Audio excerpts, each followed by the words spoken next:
All right, hello everyone. My apologies for the late start. We unfortunately had a massive distributed denial of service attack against our servers, and saturated all of our data lines. Like basically hundreds of gigabits of data were saturated.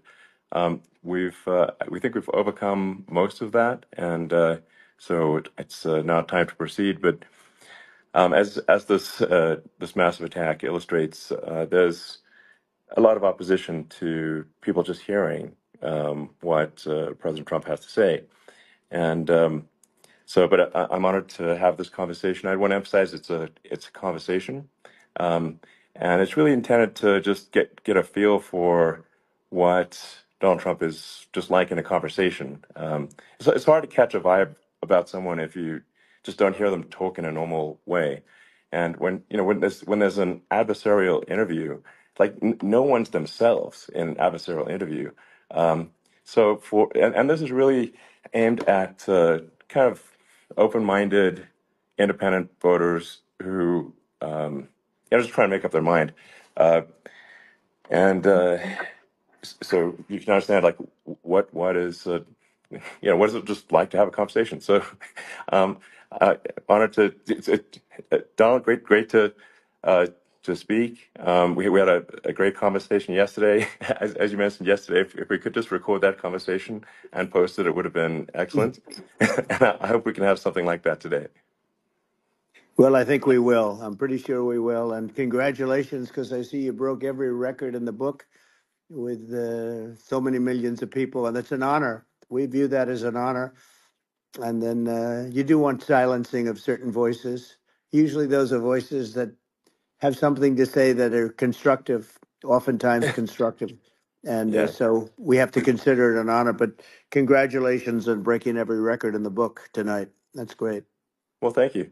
Well, I mean, maybe we could start off with, the assassination attempt, which was an incredible thing. And I have to say that, your actions after that assassination attempt were inspiring. Um, you instead of shying away from things, instead of ducking down, you were pumping your fist in the air and saying, "Fight, fight, fight!" And I think that's, I mean, the president of the United States represents America, and I think that is America. That is strength under fire, and so that's a big part of the reason why I was excited to endorse you as the president of the United States for having another term here. Is that was just incredibly inspiring. But I mean, what was it like for you? Not pleasant, I have to Not be honest. pleasant. I said there Yeah. was blood. I had Being more shot is blood. not I didn't much know I had. fun. I didn't know I had that much blood. The doctors later told me that the ear is a place that is a very bloody place if you're going to get hit. But in this case, it was probably the best alternative you could even think about because it went at the right angle, and it was a hard hit. It was very, I guess you would say surreal, but it wasn't surreal. I was telling somebody you have instances like this, or like a lot less than this, where you feel it's a surreal situation, and I never felt that way. I knew immediately that it was a bullet. I knew immediately that it was at the ear, Yeah. and because it hit very hard, but hit the ear. And I also heard people shout, "Bullets, bullets!" Get down, because I moved down pretty nicely, pretty quickly, and we had bullets flying right over my head after I went down. So I'm glad I went down. The bigger miracle was that I was looking in the exact direction of the shooter, and so it hit me at an angle that was far less destructive than any other angle. So that was the miracle. That was Yeah. for those Split people that second. don't believe in God. I think we got to all start thinking about that. You have to, I'm a believer now. I'm more of a believer, I think, and a lot of people have said that to me. A lot of great people have said that to me, actually. But it was amazing that I happened to be turned just at that perfect Yeah. angle, and all because I put down a chart on immigration that showed that the numbers were so great. I love that chart I even mean, more maybe it's now a than I sign. ever. Maybe Yeah, that's a sign, you know. it's an immigration sign. You Yeah, highlighted a serious issue, and yeah, at that moment, that's right. the bullet missed your, hit your ear, but missed your head. I mean, Well, your the yeah, amazing thing is that the sign, I said, bring down that sign on immigration. And it was literally about an eighth of a second where it would be good. And after that, it was going to yeah, be a disaster, no matter which way you were facing. But it just had that perfect angle, which was yeah, exactly at this shooter. Very sad situation. Such a sad situation. As you know, we lost somebody that was great, Corey, yeah, who, a firefighter, a great gentleman, a great trumper. He was just a fantastic family and a fantastic man. And a friend of mine came up, Elon, and said, "I'd like to give the family some kind of help." And I said, "That's great." He said, "Do you mind?" I said, "I don't mind at all." And he wrote out a check for $1 million, gave it to the wife. And, you know, she said, "This is really nice, but I'd rather have my husband back," which is a nice thing for sure, somebody to say, to be honest. She's great. The family is great. And we raised a lot of yeah, money for them and for two other gentlemen are unbelievable people also. They were hit really badly. They thought they were not going to make it, and they did. The doctors in the Butler area, I tell you, they were incredible. They saved the two, and they were really hit tough, both of them yeah, equally. And we thought yeah, my first question was because I heard bullets flying over me. I said, "How many people were killed?" Because we had a massive crowd there, a tremendous yeah, thousands and thousands of people, and there was no land. I mean, it was all people. So I said, "How many people have been killed?" Because I knew there were other shots being fired, sure, and they said, "We don't know yet, but some people have been badly hurt." And I have to give the Secret Service sniper, they call him, or sharpshooter, but sniper, yeah, because he didn't know there was a problem. He's an extraordinary shot, obviously, and he didn't know there was a problem. And he was yeah, able to pick it all out within 5 seconds. And he used one bullet from very far away, I guess probably about 400 yards. The shooter was 130, but he was on yeah, he was on the opposite side of the field and the podium, and he saw the smoke and the flame from the gun, immediately recognized it, and immediately took a shot. And it was one perfect shot from very far away. And if he didn't do yeah, that, Elon, he would have. I mean, if he would have, a lot of people, a lot more people could have been sure, badly hurt and killed. So yeah, I have to absolutely, take my hat off to him because that's also a surreal. You know, he's been with them for 23 years, and yeah, he's never had anything like this. And all of a sudden, he has to act, and it's a very tough thing to sure, act and to be shooting somebody. But he saw the gun, saw the smoke, saw the flame from the gun very far away. I obviously has very good eyes. He's got very good vision, which assume you have yeah, to have in that particular work. But he took absolutely, aim very quickly, and they say it was approximately 5 seconds from long range, yeah, one bullet. If that didn't happen, yeah, because the shooter had a lot of bullets, he had a lot of cartridges up sure. there with him, so could Well, have been very. I mean that's clearly he was very confident in taking that shot to stop the attempted assassination. But I mean, there does seem to be, I mean, some pretty significant failings elsewhere in the system. Like, there's just no way that, like, how on earth does a shooter get on a roof 130 yards away? That seems crazy. I think most people people are wondering how on earth could such a thing happen? Well, I view it as two ways. There should have been nobody on the roof. There were people Yeah, because there were so many tens of thousands of people there. There were people that were seeing him, and there was one woman with a red shirt and right. Trump all over I it, saw and the she's video. and she's screaming, "That guy's got a gun!" You saw it probably. Yeah, yeah, There's yeah. a No, I guy saw up the there with videos. a I gun. mean, So. it's like I guess, I mean, for my part, and I think probably many members of the public are wondering how the heck are, you know, basically people wondering by pointing out there's a guy on the roof with a gun, Yeah. and they're seeing it, but somehow it's not being addressed.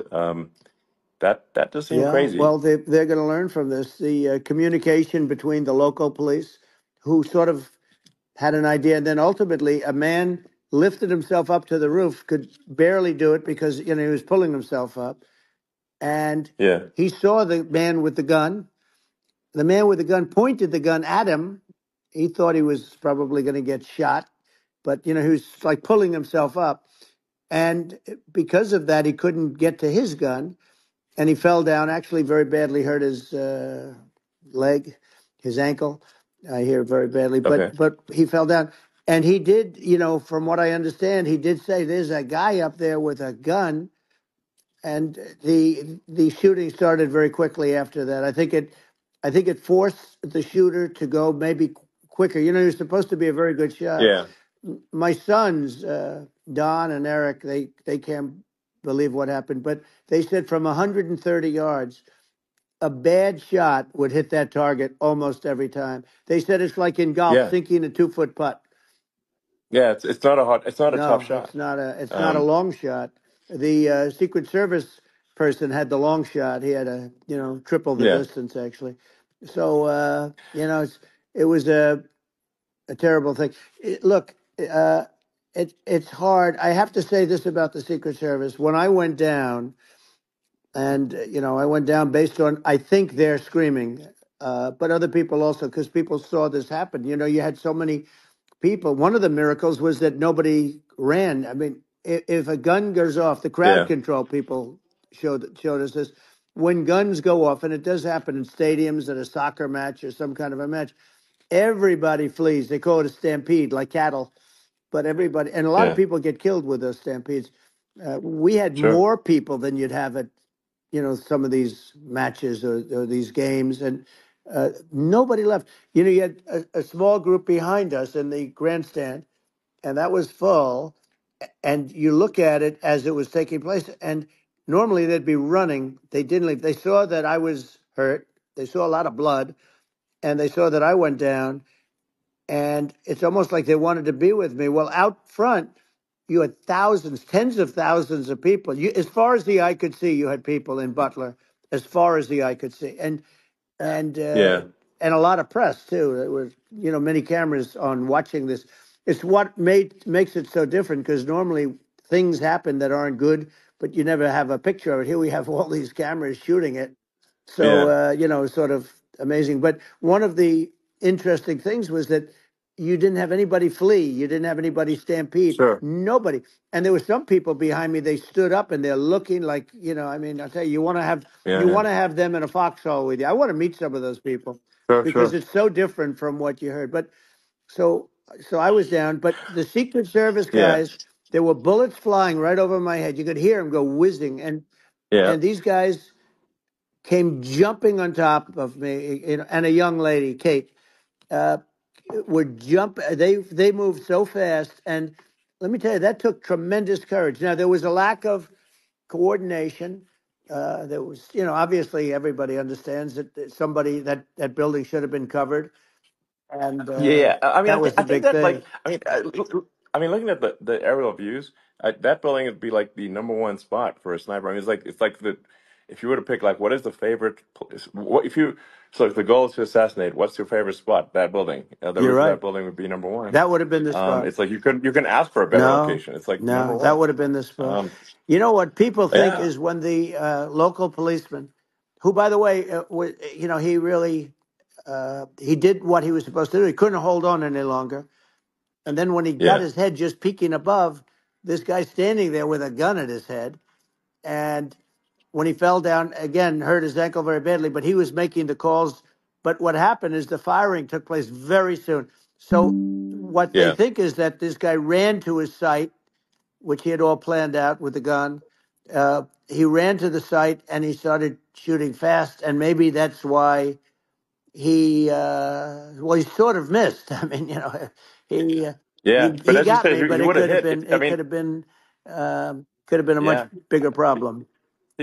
But he totally would have hit if you hadn't turned your head. So, like, there was a it was a very near It thing. was a So, miracle. If I hadn't um, turned my head, yeah, I would not be talking to you right now. As much as I like you, exactly. I would not. Yeah, I would well, not be talking to you. maybe talking to me from another realm, perhaps. Yeah, that's Um, right. We'd be talking from a so, different place. But it was a it was a very terrible experience. The Butler Hospital, they did such a great job. The doctors were so good. Everybody was so good. There was a mistake if somebody knew, because people were hearing that, there was just a bad feeling that there was somebody was around. You know that story now. It's been pretty yeah, well. yeah, And yeah, if somebody could have said, because they've oftentimes said, like there'd be a lightning storm or something, because I've done, I think, over 300. I think I did a lot more than that, but we did a lot. And oftentimes they'll say, sir, could you wait 10 minutes, please? Sir, could you wait 20 minutes? There's a storm overhead or lightning or something, right? And yeah, that happens yeah, often. And this would have been a perfect time for that to have happened, but it yeah. didn't get coordinated. That was the problem. Well, it was your. I think your actions in the heat of fire, and like what I find admirable there was that you can't fake bravery under such circumstances. The courage is instinctual or it is not. It's not a rehearsed action. And so I just want to say that I think a lot of people admire your courage under fire there. And Well, yeah, so thank you very yeah, much. I appreciate it. I didn't think of it. I just wanted to get up and I wanted to stand up. I wanted to let people know, I felt I was good when they were on top of me, covering me, actually, very much covering me and very bravely. But I wanted to get up. I said, I want to get up. And they wanted, they have everything there. They wanted stretcher. I didn't like the stretcher, and I knew I was hit in the ear, but I knew I wasn't hit anywhere else. They felt I was hit someplace else yeah, because it was such a lot of blood, and they were sure that I was hit someplace else. And they were saying, "Sir, you were hit in more than the ear." I said, "Nope, I was hit in the ear. I want to get up. Let me get up." And so I got up, and the crowd didn't know what to think. I mean, this was so many people, and you could see they were confused. They didn't know what to think. And I wanted to let them know I was okay. It was very important for me to let them yeah, know that. And they went wild. You've seen the after. They didn't go wild when I yeah, got up because they didn't know, was I alive. You really couldn't tell when I stood up before the hand, before the fist in the air. Uh, they didn't know if I was alive. Nobody did. And when I put the fist up, they were just relieved and happy and thrilled, and the place went crazy. It was pretty amazing. yeah. It was a Well, terrible thing, but it it was was really nice. incredibly moving. Yeah. Um, well, and I mean, speaking of the sort of slide that got you to turn that uh, saved your life, really, was the illegal immigration Right, slide. Maybe this, that's right. maybe this is worth talking about that, It since was. It was. that slide You're saved your right. life, No, basically. the illegal immigration saved my life. You're right, but and I I had to know be at that's that exact angle. I mean, that's a great one. Saved by illegal You know immigration. the incredible 100%. thing though, when you talk about the odds, you had to be exactly at that angle. But the incredible Yeah, thing is that the chart I used it less than 20% of the time. It was just a moment. yeah, It's always on my left, never my right, and it's always at the end of the speech. So here yeah, we have it. It's on the right, not the left. It's at the beginning, not the end. And even the people that put it up, they were unprepared, and they did a great job. They got it up immediately, fortunately. But I looked to the right, and the bullet came whizzing by, hitting my ear. So it was amazing. But when you think of the odds of that, and yeah, yeah, that normally you wouldn't use it. Normally I wouldn't have the thing, and then it would yeah. have been a very different story. It's very much, I say, an act of God. It's a miracle that it happened, and I'm Sure. honored by it. I'm honored by it. Well, what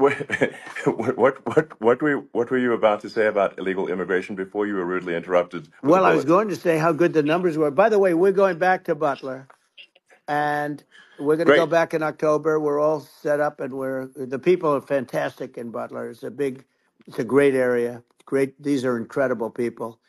like the three that, in the case of Corey killed, and the other two, the families are. I got to know them a little bit, and the families are great. But we're going back to Butler, and I think I'll probably start by saying, as I was saying, as, you yeah, know, as you were prior to saying, being exactly. so horribly So, interrupted, yeah, but yeah. So rudely interrupted by an yeah, assassination so it was. attempt. But no, but the chart, Some people have no manners. Elon, the chart was just a chart that in my last week we had the best illegal immigration numbers, meaning stopping. It was at the lowest. You've seen the chart. It's become quite a famous Yeah, chart, yeah, but that was the lowest yeah. point ever recorded. It was a really, I mean, I was very proud of those numbers. And then you see what happened with these people, Kamala and Joe. You see what happened. They just let it go. I had remain in Mexico policies. I had all these different policies that was so good. Uh, Guys like Tom Holman and Brandon Judd from Border Patrol. All these are all people that they've been on television. They said it's the best numbers we've ever had. We had so many different checks, catch and release in Mexico, not the United. We had catch and release in the United States. We had it in Mexico. We had so many things. We had things where if people, many people come in there, they have contagious diseases. We had everything passed. If you have a contagious disease, I'm sorry, but we cannot allow you into the country. So we were setting Yeah, literally records, and I all I was doing is showing that, and I use it sometimes, sure. and in this case, I'm glad I used it. I can tell you that, but they were fantastic numbers. But I'm going to sleep with that chart always. I'll be sleeping with that chart. That chart was very important for a lot of reasons. Well, I mean, would it be accurate to say that you're supportive of legal immigration, but but we also need to shut down illegal immigration, and especially unvetted illegal Yes, immigration, because and that's not the same as saying that everyone who's an illegal immigrant is bad. In fact, I think most people who are illegal immigrants are actually good, but you can't tell the difference unless there's a solid vetting of who comes across the border. Does that accurately 100%. represent your position? I say it Okay. very simply. They have to come in legally. They have to be checked Yeah. because look, Kamala was the border czar. Now she's denying it. Everything that I do, she's Yeah. saying she was strong on the border. We're going to be strong. Well, she doesn't have to say it. She could close it up right now. They could do things right now. It's horrible. Uh, no tax on tips, and all of a sudden she's making a speech and there will be no tax on tips. I said that months ago.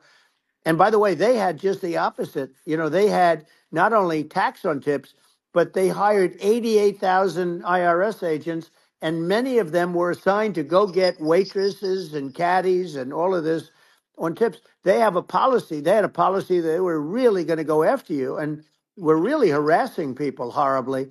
And then all of a sudden, for politics, she says, you know, she comes out with what I said, which I think is terrible. And I think it's also hitting them very hard. These people are fake. Now they're also saying they did a good job on the border. We had the worst numbers in the history of the world, not of our country. There's never been a country in history that has had a catastrophe like this. We've had, I believe, and I think you believe this too. You know, you hear 12 Yeah. million, 13.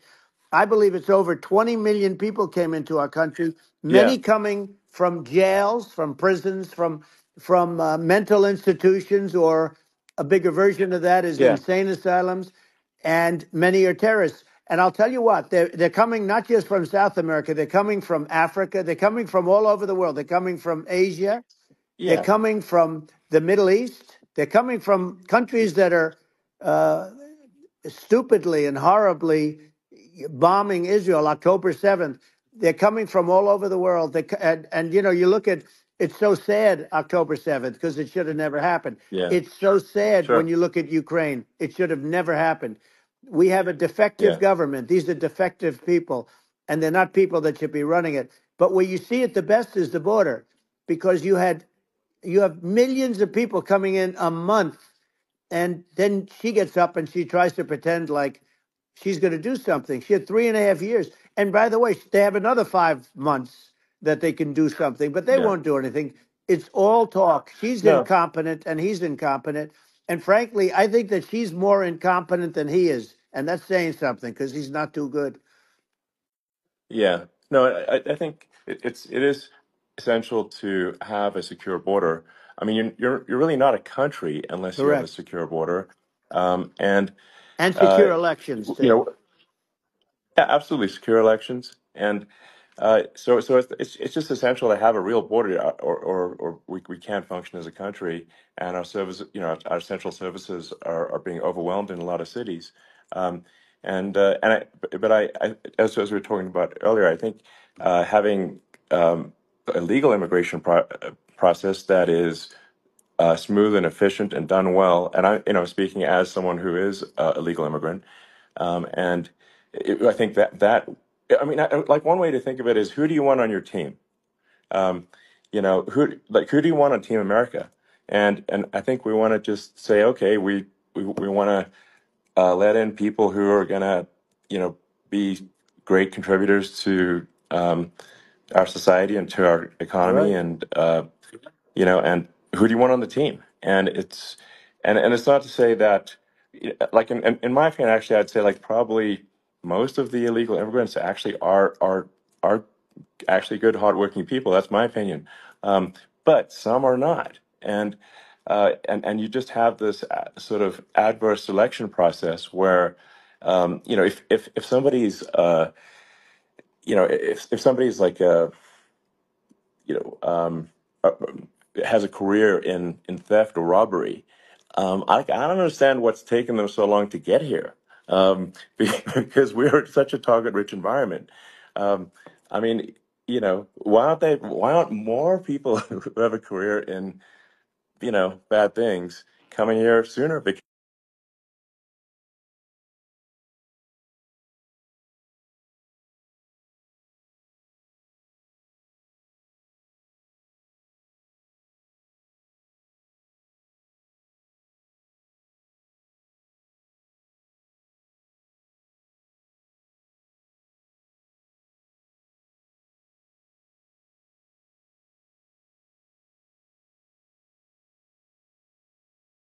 But uh, you have a lot of people that just shouldn't be. I think it's a much bigger number than you think.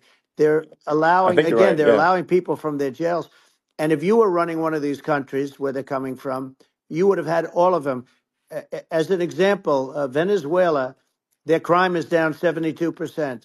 They're taking their drug dealers, they're taking, frankly, their prisoners, they're emptying out their prisons, they're taking their criminals, their murderers, their rapists, and they're yeah. delivering them into But the. that's what Castro did. Yeah, That well, he did on a much smaller scale. yeah, It was a much smaller yeah. scale. But this is a massive scale because this is being done worldwide.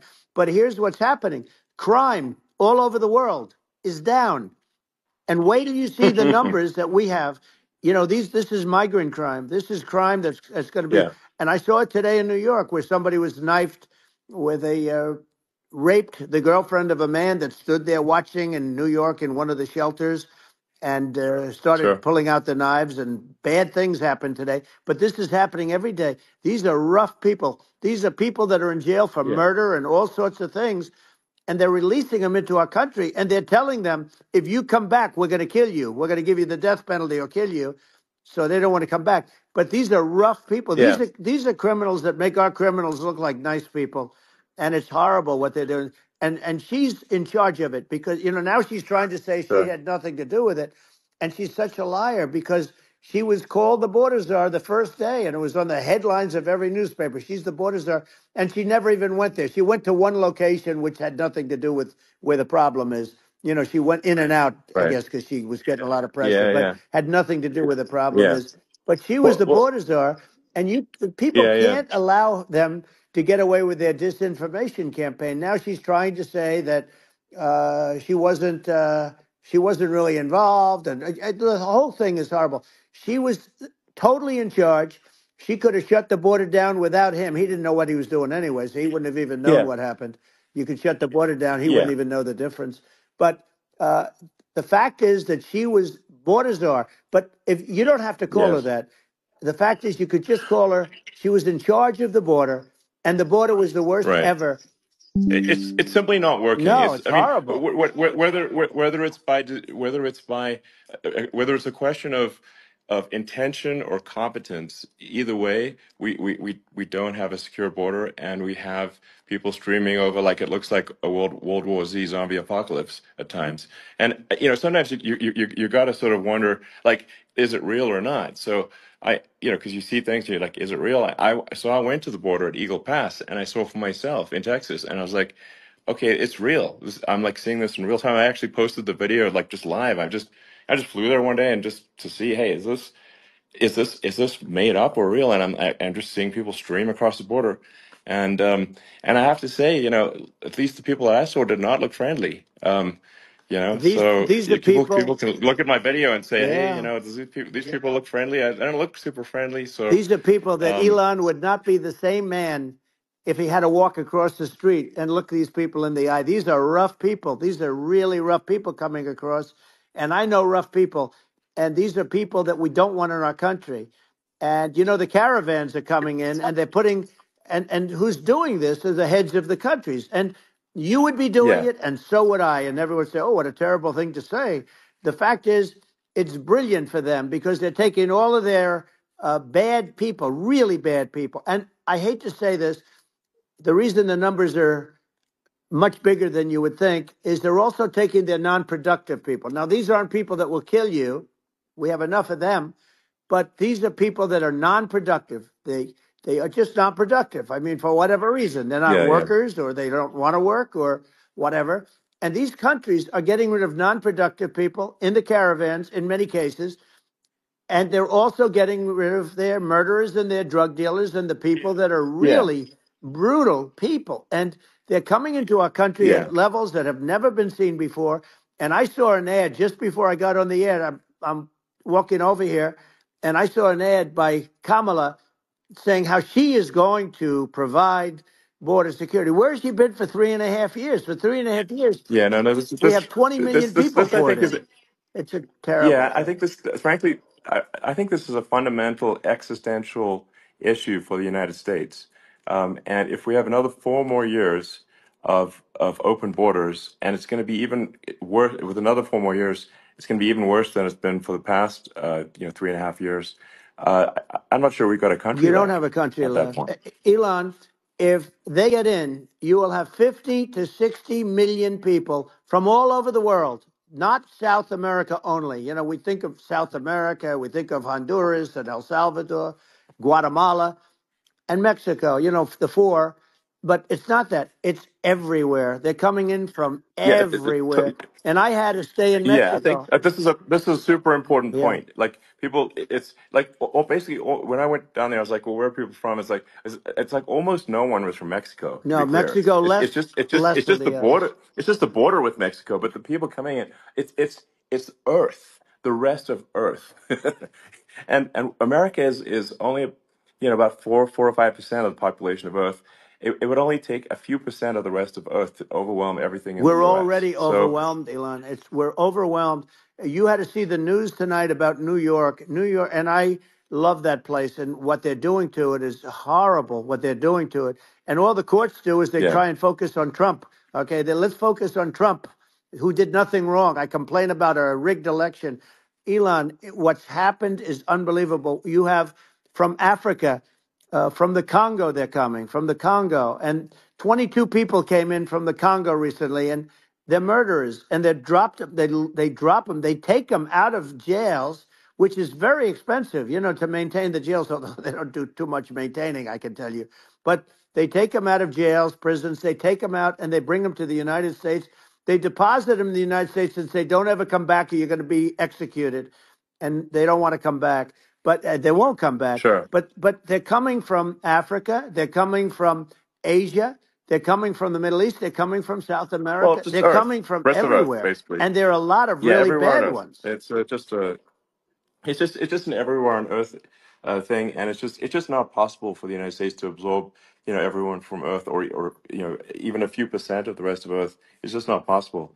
Well, So Elon, we're going to have that's just to yeah. finish this up. We're going to have the largest deportation in history of this country, and we have no choice. Otherwise, we're going to have a country. What they've done to our country. Think of it, with in Venezuela and in some of these other countries. Crime is down 50, 60, 70, 80%. And you would be the same. You would have, Yeah, I'll yeah, tell you what, Venezuela has not gotten rid of all of them. They've gotten rid of about 70% of their really bad people. Their jails are about 50% uh, put into the United States.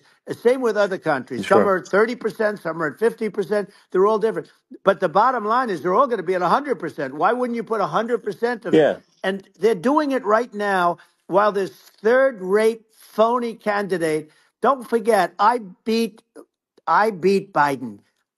He failed in the debate miserably. And, some people said, oh, gee, it's too bad. It's too bad he did so badly, or I did well in the debate. The first night they said, wow. One of the people at CNN said that was the greatest debate performance I've ever witnessed. And then 2 days later, they didn't talk about that. They just said he was bad. But that's okay. That's the way I get treated. And I don't mind that at all. What I can tell you is this: we cannot have a Democrat. We cannot have her. She's incompetent. She's as bad as Biden in a it's different. Look, yeah. she hasn't done an I mean, interview since this yeah, whole scam started. And say what you want. This yeah, was a coup.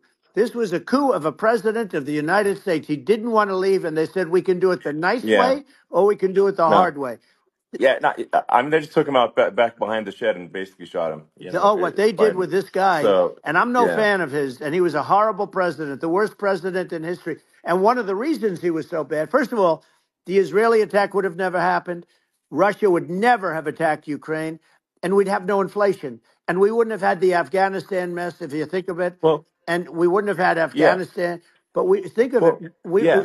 you take a few of those events away, and we have a different world. We would also have No, no no, you're yeah. inflation was caused by oil. Yeah, no, no. I think you're making an excellent point here, which is that when other countries can, that are, are thinking about invading or doing bad things, when they're thinking about that, they're thinking about, okay, what's the American president going to do, and do they fear the American president, or is it someone they do not respect or and do not fear? And I think they would they rightfully be. I mean, look at that the footage of the assassination. They're like, okay, uh, President Trump is like, don't mess with me. I mean, that's like, whereas I think people are not going to be, and they obviously have not been at all intimidated by Biden, and they certainly will not be intimidated by Kamala. And you have to really think of that in the context of global security.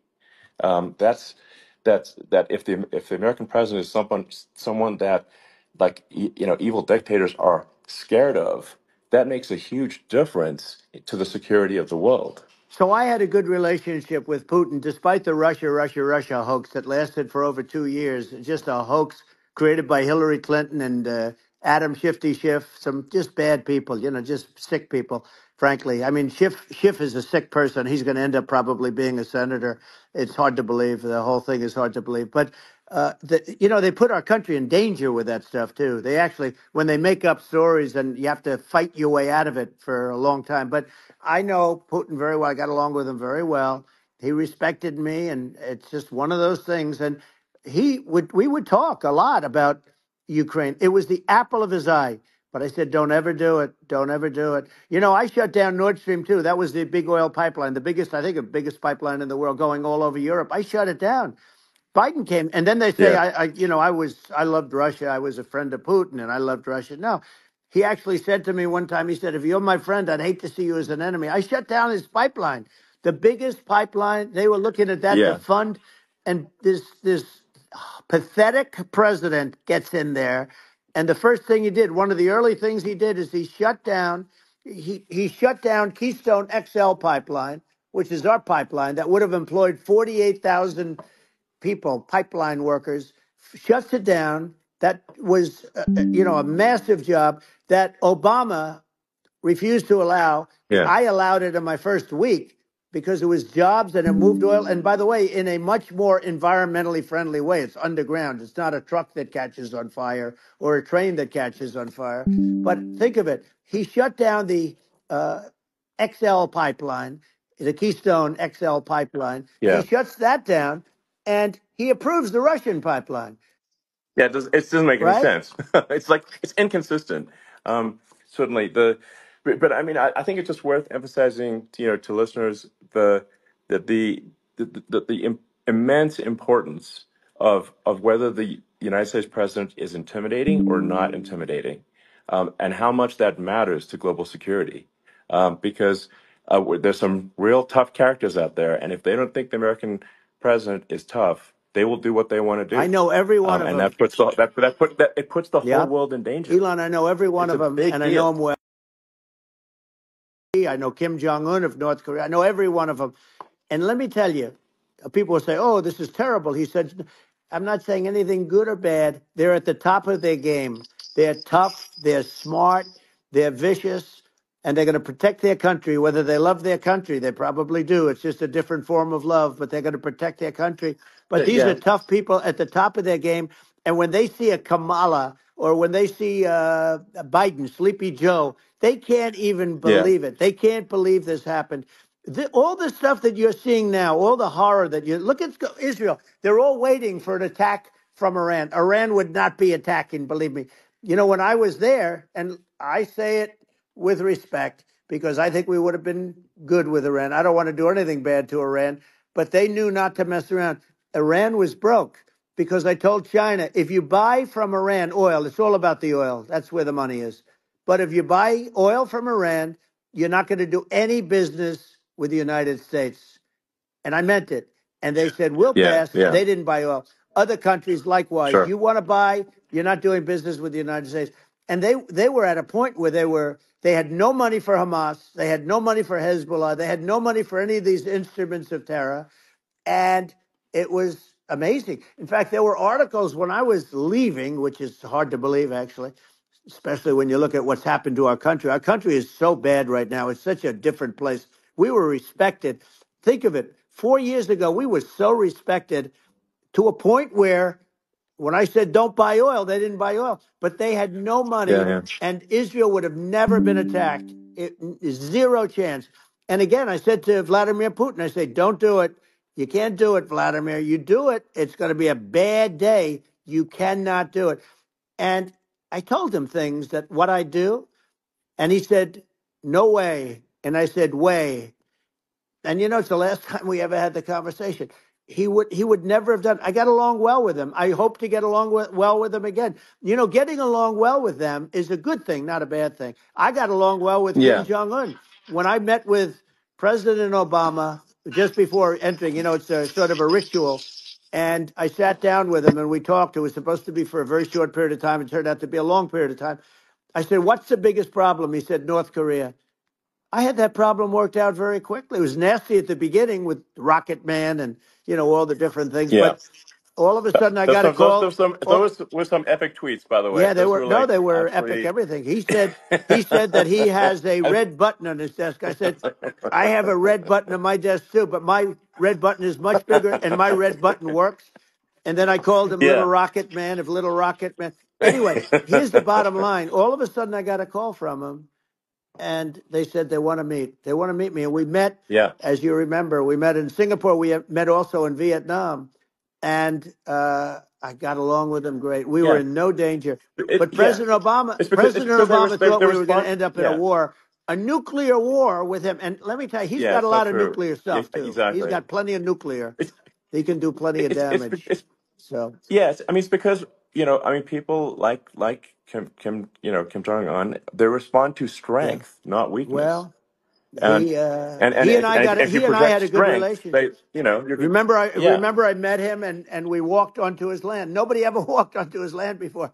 I walked onto. I wouldn't say. Yeah, Let's that bring was up cool. Secret Service again. I wouldn't say they were thrilled when I did that. I walked onto his land, and it was an amazing period. But we were not in danger with him because of me. You know, I always Yeah, say that we have enemies on the outside and we have enemies on the inside. We have some really bad people in our government and people that are and controlling of the people. I mean, I'd mention names, but I really don't want to give them the credit. But we have some really bad, and I say they're more dangerous than Russia and China.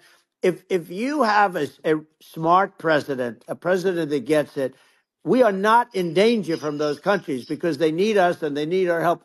I mean, we forced Obama, if you think about it, Obama and Biden and Bush to a certain extent, in all fairness, forced Russia and China together.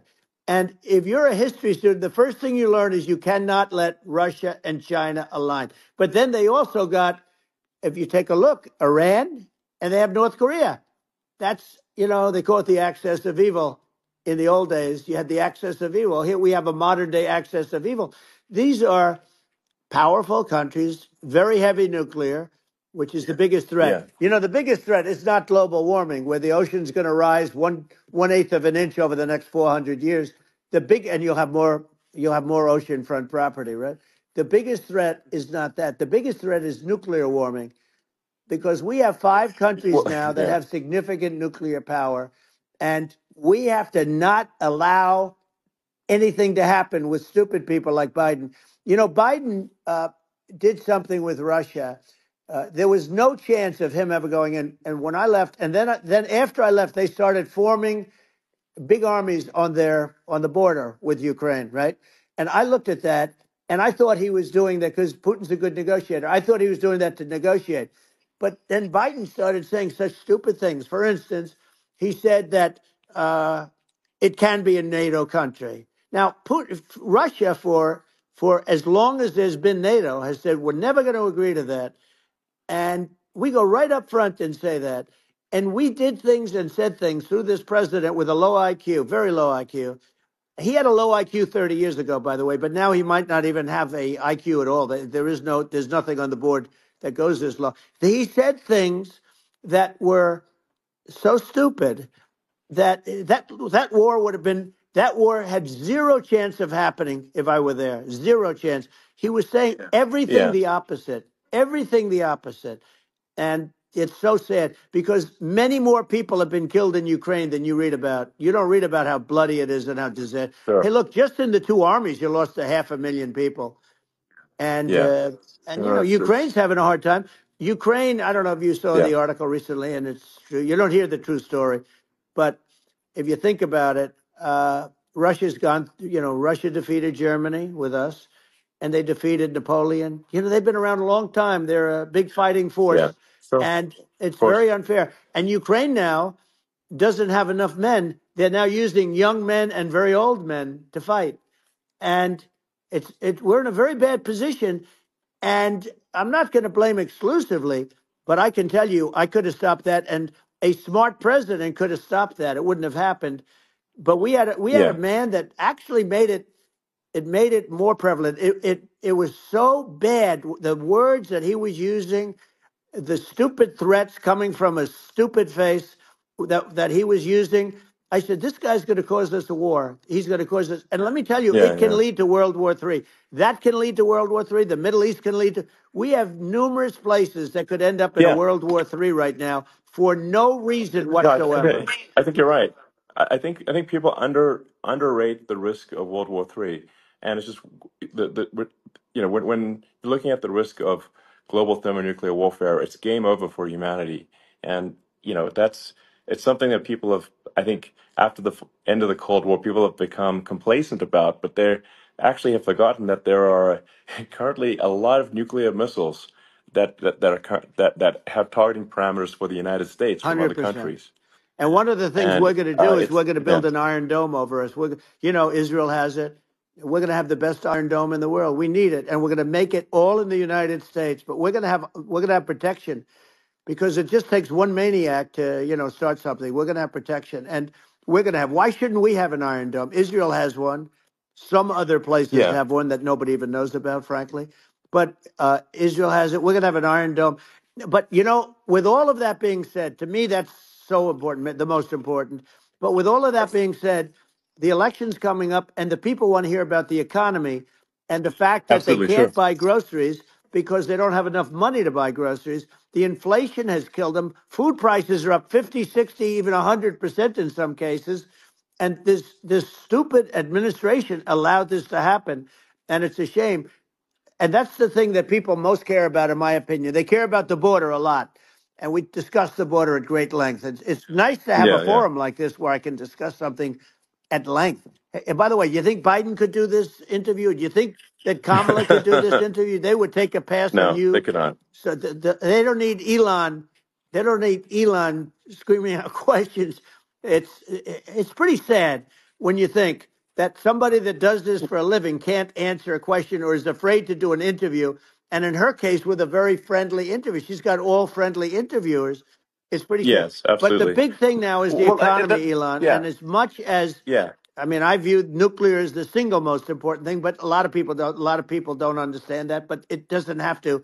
If I understand it, that's all you need. Because if I was president, you're not going to have that kind of a problem. But the thing that they really is making them angry is what Kamala and Biden have allowed to happen to the economy. It's a disaster with inflation. The inflation, it yeah, doesn't matter what you make. The inflation has eaten you alive. If you're a worker or if you're a middle income person, you can't afford. 4 years ago, 5 years ago, people were saving a lot of money. Today, they're using yeah. all their money and borrowing money just to live. It's a horrible thing Right. that's happening, and we'll end that Well, I think quickly. a lot of yeah, a lot of people just don't understand where inflation comes from. Inflation comes from government overspending because the checks never bounce when it's written by the government. So if the government spends far more than it brings in, that increases the money supply, and if the money supply increases faster than the rate of goods and services, That's right. that's inflation. Um, so really, we need to have we need to reduce our government spending, and we need to re-examine. I think we need like a government efficiency commission to say like, hey, where are we spending money that's sensible? Where is it not Right. sensible? And we need to live within our means. We're currently adding, I think, $1 trillion to the deficit roughly Right. every 100 days. That's right. And the interest payments on the national debt have now exceed the defense budget. It's on the order of $1 trillion, It's interest. and it keeps Yeah, I growing. rebuilt our military, largely rebuilt our military, did a great job on it, which was so important. We had jets, we had fighters that were, and bombers that were 70 years old. And we did a great job in that. Then by the way, then we gave 85 billion of it back to Afghanistan, if you can believe it. We gave them 85 billion. They're one of the largest sellers Yeah, of military equipment in the world. They're selling what we gave them. That was one of the most embarrassing days in the history of our country. But if you think about, let's go back to the economy. We have to bring energy yeah, prices down. Energy started at the price of gasoline. Now your cars don't require too much gasoline, so you have a good, and you do make a great product. I have to say, I have to be honest with you. thank That you. doesn't mean everybody should have an electric car, but these are minor details. But your product is incredible. But the Thank you. gasoline, Elon, is the cost of energy. Not only gasoline, it's the cost of heating your house and cooling your house.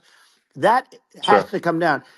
It's gone up 100%, 150, and 200%, and that has to come down. When that comes down, and we're going to Yeah, drill, baby, drill. They stopped drilling, and then they went back to drilling because they went back to the Trump policy. But if they won the day after they get into office, this country will go out of business because they're going to go to an energy policy that's not sustainable. Wind and different things. You're not going to have anything. yeah, And I know you're a big fan of the AI, and I have to say yeah, that AI, and this is shocking to me, but AI requires twice the energy that the country already produces for everything. So you're going to have to build. We're going to have to build a lot of energy if our country will be competitive with China, because that's our primary competitor for this on the AI. You're going sure. to need a lot of Well, I mean, electricity. You're going to need tremendous yeah, electricity, like almost double what we produce now for the whole country, if you can believe it. sure. Well, just going, back to this, like this basic thing, which that people try to make it sound complicated, but it's not. But inflation is caused by government Right. overspending. Would you agree that we need to take a look at government Yes. spending and have perhaps a government efficiency commission that just tries to make the spending sensible and so the country lives within its means, just like a The person does. waste is incredible, and nobody It negotiates is. prices. You used to have a lot of people making jets, and you end up with two companies, and they'll probably try and merge at some point. I mean, I went through it like Air Force, just a thing like Air Force One. One of the first documents they asked me to sign, a general said, "Sir, would you please sign this document?" And what is it? Air Force One. That's with Boeing. which is basically two planes, two 747s. And the price was Yeah. $5.7 billion for two planes. Now they're Wow. highly sophisticated. That's They're insane. even nicer than your plane, okay? But much more sophisticated. They're very, I won't say what's on it, but they got a lot of stuff on it. Anyway, but it's Sure. 5.7. I That's a crazy It's a number. crazy number, but I said, I'm not going to pay 5.7. I'm not going to do it. I said, who made the deal? Obama and his people. I said, well, then I know the deal's no good. I'm not going to do it. And over a course of about 4 weeks, by my saying I'm not going to do it, I got the price reduced by $1.6 billion for the exact same plane, other than we had a nicer paint job, if you want to know the truth. But for the exact same plane, I saved one. And I said to Boeing, man, you guys must make a lot of money if you can reduce the price by that. But now what I do hear is that they're going back to the Biden administration and wanting big cost overruns, because they see these dopey suckers in there and they'll end up getting some of the money back. But I shaved it by $1.6 billion for the exact same plane. And you can now take that and multiply that out times thousands of other Exactly. items. And Multiply it by yeah, a the zillion, numbers are and yeah. astronomical. I agree with you. Well, I mean, if so, I think it would be great to just have a government efficiency commission that takes a look at these things and just ensures that the taxpayer money, the taxpayers' hard-earned money, is spent in a good way. I'd be happy to help out on such a commission I'd love if it. it were formed. Well, you're the greatest cutter. I mean, I look at what you do. You walk in and you just say, "You want to quit?" They go on strike. Yeah. I won't mention the name of the company, but they go on strike, and you say, "That's okay. You're all gone. You're all gone." So every one of you is gone, and you are the greatest. You would be very good. Oh, you would love it. But if you look at Argentina. Well, I'd be happy to Yeah, by help the way, out. congratulations. I Yeah. just looked at the number of people that are listening to you and I chat. We'll call it a chat. But Yeah. congratulations. This is very good. I mean, it's great. And you're an interesting character. The new head of a place called Argentina, and he's a big, Malay's awesome. he's great. And Yeah. he's a big MAGA fan, that he ran on MAGA. And he took it to an extreme too. He ran on MAGA, and I hear he's doing really a terrific job. It's called Make Argentina Great Again. It worked out perfectly. He came in, he bought a lot of hats, he brought everything, but he's doing a big job. He really cut. And I'm hearing Yeah. they're starting to do pretty well. Inflation's getting down. They had like Yes, exactly. 2,000%. They had inflation like not normal inflation. They had the real deal. But we're going to Yeah. have that pretty soon. We have, I think we Yeah. have the worst inflation we've had in 100 years. They say it's 48 years. I don't believe it. I think we have the worst. They Yeah. don't include a lot of the items that should be included. You know. Yeah. Well, it's just from government overspending and not spending taxpayer money Yeah, effectively, and having just like so many departments you can't even name them all. And what Malay is doing is he's cutting government spending. He's simplifying things. He's having putting in regulations that make sense. And I and we're Argentina overnight is experiencing a giant improvement that's in right. prosperity. But it's also a lesson for the United States, which is that um, Argentina used to be one of the most prosperous countries in the world. Um, That's right. in the like in the 30s, 40s, and because of bad government policy, it ruined the country. And if you take Venezuela, for example, Venezuela should be incredibly prosperous. They have phenomenal reserves of everything, oil, everything, and it should be prosperous. But if the government's wrong, it impoverishes the people. And so I think we should not be complacent in the United States and thinking that and taking our prosperity for granted, because if with bad government policy, we can run the country into the ground, and that's just something people should bear in mind. Don't take prosperity for granted. Well, think of education. So we're ranked at the bottom of every list of the top 40. We're ranked number 40, number 38. Uh, Norway, Switzerland, Sweden, different countries are ranked good. Actually, China's pretty close to the top. They're a top 6 or 7, but we're ranked at the bottom, almost at the bottom, 38, 39, 40. In other words, horrible. And yet we spend more per pupil than any other country in the world. So we spend more. And what I'm going to do, one of the first acts, and this is where I need an Elon Musk. I need somebody that has a lot of strength and courage and smarts. I want to close up Department of Education, move education back to the states, where Yeah. where states like Iowa, where states like Idaho, not every state will do great because states that basically aren't doing good now. You look at Gavin Newsom, the governor of California. He he's terrible. He does a terrible job. So he's not going to do great with education. But of the Yeah. 50, I would bet that 35 would do great, and 15 of Yeah. them, or 20 of them will be as good as Norway. Norway is considered great. You can name them. I mean, they're so good. Some of Yeah. these countries are so good. But if you go into some of these really well-run states, we have states that don't know what debt is. We have states that have low taxes, no debt, everybody working. They're really well run, Sure. and maybe they have certain advantages in terms of location, in terms of the land or the sun, and the water and the whole thing. There are a lot of advantages that some people have. But if you moved education back to the 50, you'll have some that won't do well, but they'll actually be forced to do better because it'll be a pretty bad situation. Yeah. But if you think Well, about it, yeah. you'll have some Yeah. of Yeah. these states. I'll bet you'd have 30, 35 states. It'll be much better. And you know what it'll cost? Less than Yeah. half what it is in Washington. And Yeah. these people don't care Well, about the yeah. students in these faraway states, and it'd Well, be unbelievable. yeah. I think you're making a good point in that if the states have to if each state has to compete against other states, then people will That's naturally right. move to states where it's better. Well, like Um, California, as we said, it's a badly run state. I could go through. I got so many friends that are in those states, even if they're Democrats. I hate to mention certain states, but Illinois is badly run with Pritzker. He's a real loser. But yeah. but some of these places are just badly run. But it's almost going to force them to run better, and they won't do it good initially. But you're not going to do worse than you're doing right now. And I would say that Yeah. the cost, you would cut your cost by 50 or 60%. And you'd have a little Yeah. Yeah. monitor. You want to make sure they're teaching English as an example. Give us a Yeah. little English, right? Sure, yeah. Right? No, but I mean, to what?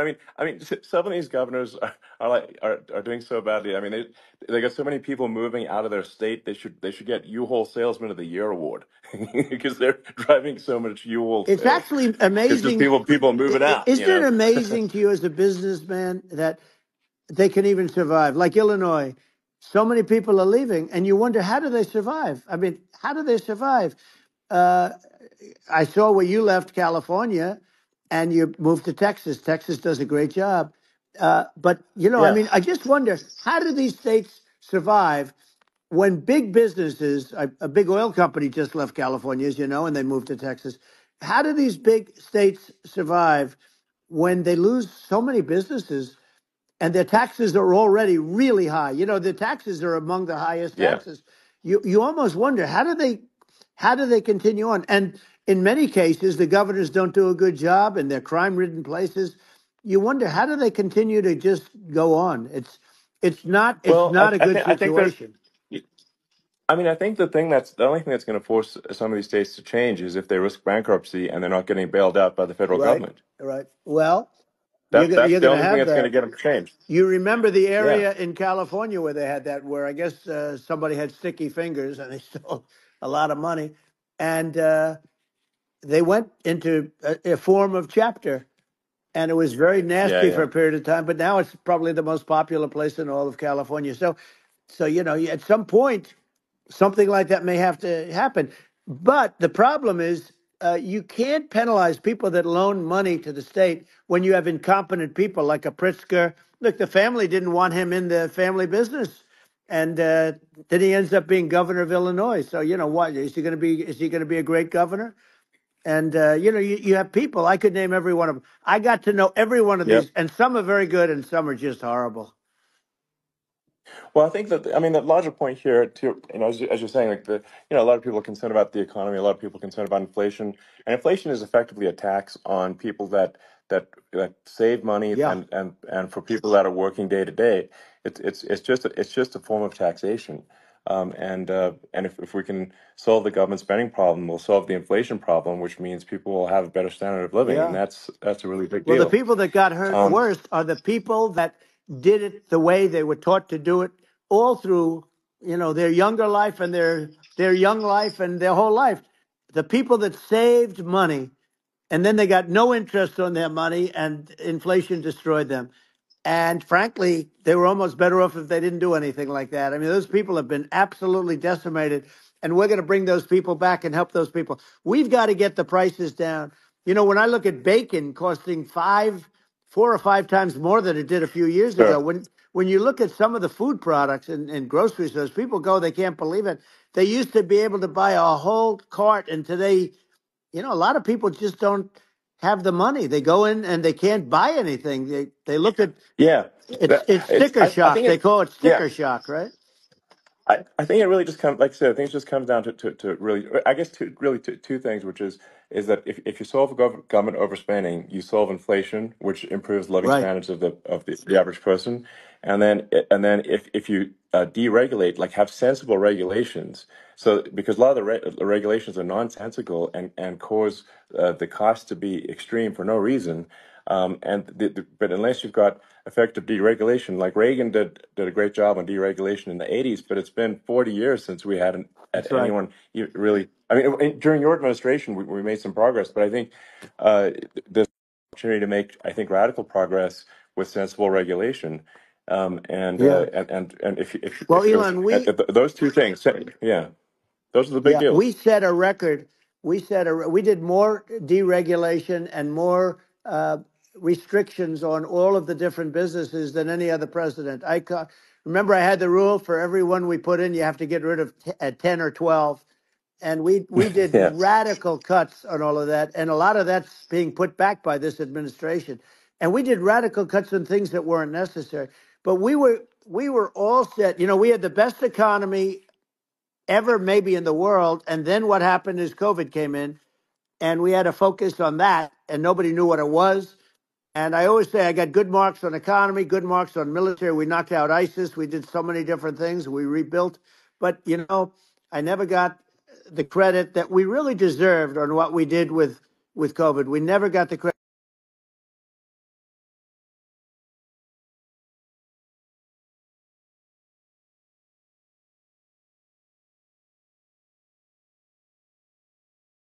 But yeah, had that not happened, we were set to start reducing debt. We were going to reduce taxes further. I gave the largest tax cuts, and we were going to reduce taxes still further for middle income people, not only businesses.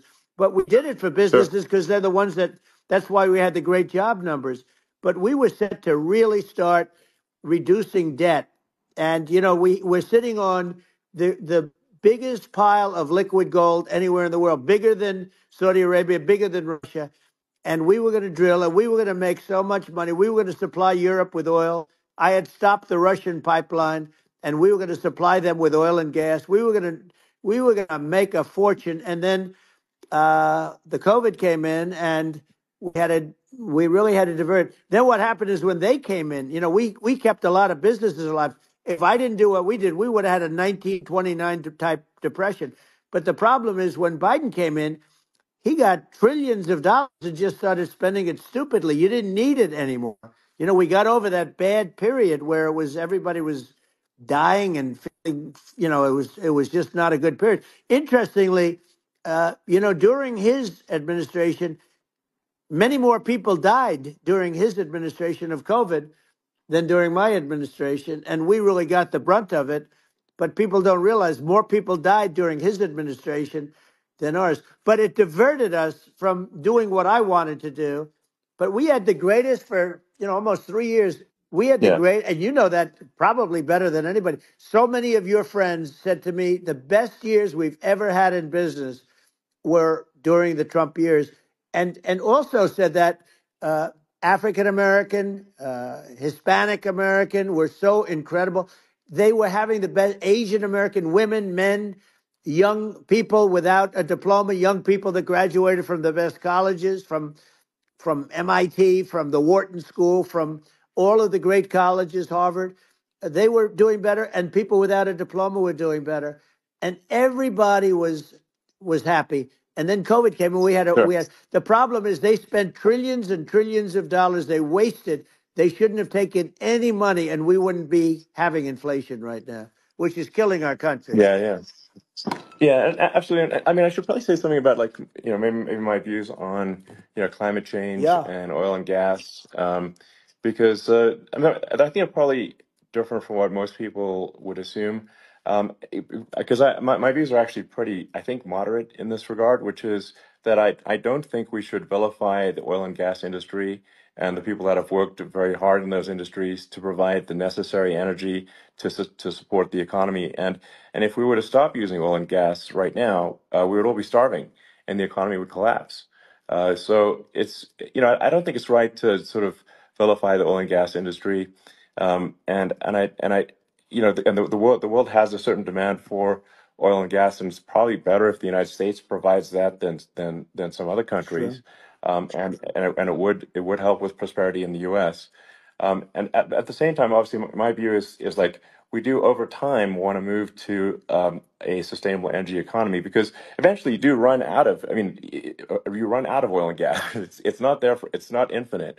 Um, and there is some risk. I think the risk is not as high as a lot of people say it is with respect to global warming. But I think if you just keep increasing the parts per million in the atmosphere long enough, eventually it actually simply gets uncomfortable to breathe.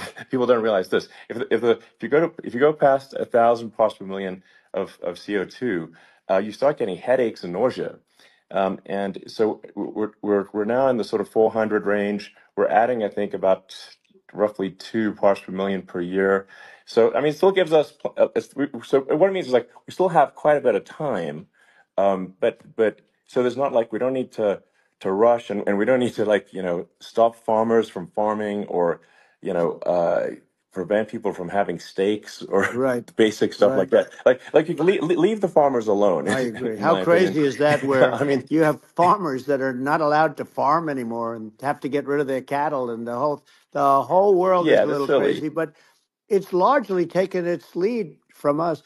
I do say though, I've heard in terms of the fossil fuel, because even to create your electric car and create the electricity needed for the electric car.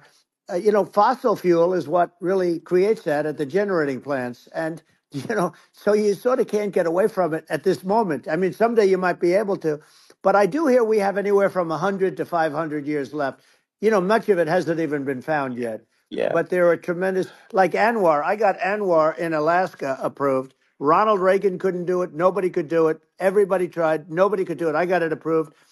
The first thing that Biden did was unimprove to get rid of it. He ended yeah, it. His secretary went in and she ended it. And what a disgrace! That's Anwar. That's bigger, or they think it could be bigger than Saudi Arabia in Alaska. Could be bigger than Saudi Arabia, but they went in and they terminated it. And I'll get it going very quickly, because not only is it big for Alaska. I mean, you talk about economic development, that for the United States, I mean, that is, they say bigger than Saudi Arabia or the same size, and pure, yeah. really good stuff. And, they end it. So I think we have, perhaps hundreds of years left. Nobody really knows. But during I that yeah. during that I mean, time, my something will estimate. come around that will be Yeah, very good. yeah. Yeah. Well, I mean, and my estimate would be, a little more aggressive than that, but it's not the sort of like we're all going to die in 5 years stuff. That's obviously BS.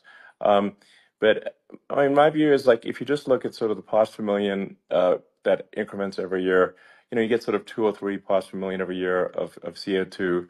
Uh, I mean, I think some of that it's problematic if it accelerates, if you start going from two or Right. three to say five, and then there may be some situations where you get just a step change increase in the CO2, Hmm. and I think we don't want to get too close to 1,000 ppm, because like that's actually makes it uncomfortable to breathe. Like just existing in 1,000 ppm CO2 is uncomfortable. That's like that's considered like an industrial hazard. Right. Just so it's. that's actually, you start getting headaches and stuff. So it's even without global warming, it's not comfortable to look at. So you don't want to get too close to that.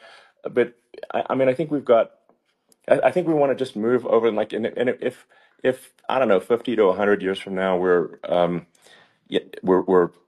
I don't know, mostly sustainable. I think that'll probably be okay. Um, so it's not like the house is on fire immediately, but I think it is something we need to move towards. And on on balance, it's probably better to move there faster than slower. But like I said, without vilifying the oil and gas industry, and without causing hardship in the short term. I think this can be done without, but people can still have, a stake, and they can still drive gasoline Sure. cars, and it's okay. It's like it's not. I don't think we should vilify people for it, but I think we should just generally lean in the direction of sustainability. And I actually think solar is going to be a majority of Earth's energy generation in the future, and it's certainly trending that way. Mm-hmm. And so you get the solar power, combine that with batteries, so because obviously the sun doesn't shine at night, and then you use that to charge the electric cars, and you have a long-term sustainable solution. And that's what Tesla's trying to move things towards, and I think we've made a lot of progress in that regard. But when you look at our cars, we don't believe that environmentalism, that caring about the environment should mean that you have to suffer. So we make sure that our cars are beautiful, that they drive well, that they're fast, they're sexy. I mean, they're cool. In fact, literally, I mean, this sexy joke, Model S, Model 3, Model X, and Y spells out sexy. It's probably the most expensive joke out there. Um, but I don't know, I like cheesy humor, So, um, but I'm a big fan of, like, let's have an inspiring future, and Yeah. let's work towards a better future, and we can do so without demonizing Right. people. I'm okay. You know, It's very interesting. You use the word global warming, and today they use the word climate change because you have some places that go up, and so they were getting themselves in a little trouble with the word global warming because not every place is warming. Some places are going the opposite direction. But I'm sort of waiting for you to come up with solar panels on the roofs of your cars and on the trunks of the cars, and it just seems like something that at some point you will come up with. I'm sure you'll be the first, but it would seem that a solar panel on the roofs, on flat surfaces, on certain surfaces might be good, yeah, at least in certain areas of the country where you have the world sure, where you have the sun. But I would think, and I have no idea because that's not my world, but I would think that this would be something that would be interesting. But the one thing that I don't understand is that people talk about global warming or they talk about climate change, but they never talk about nuclear warming.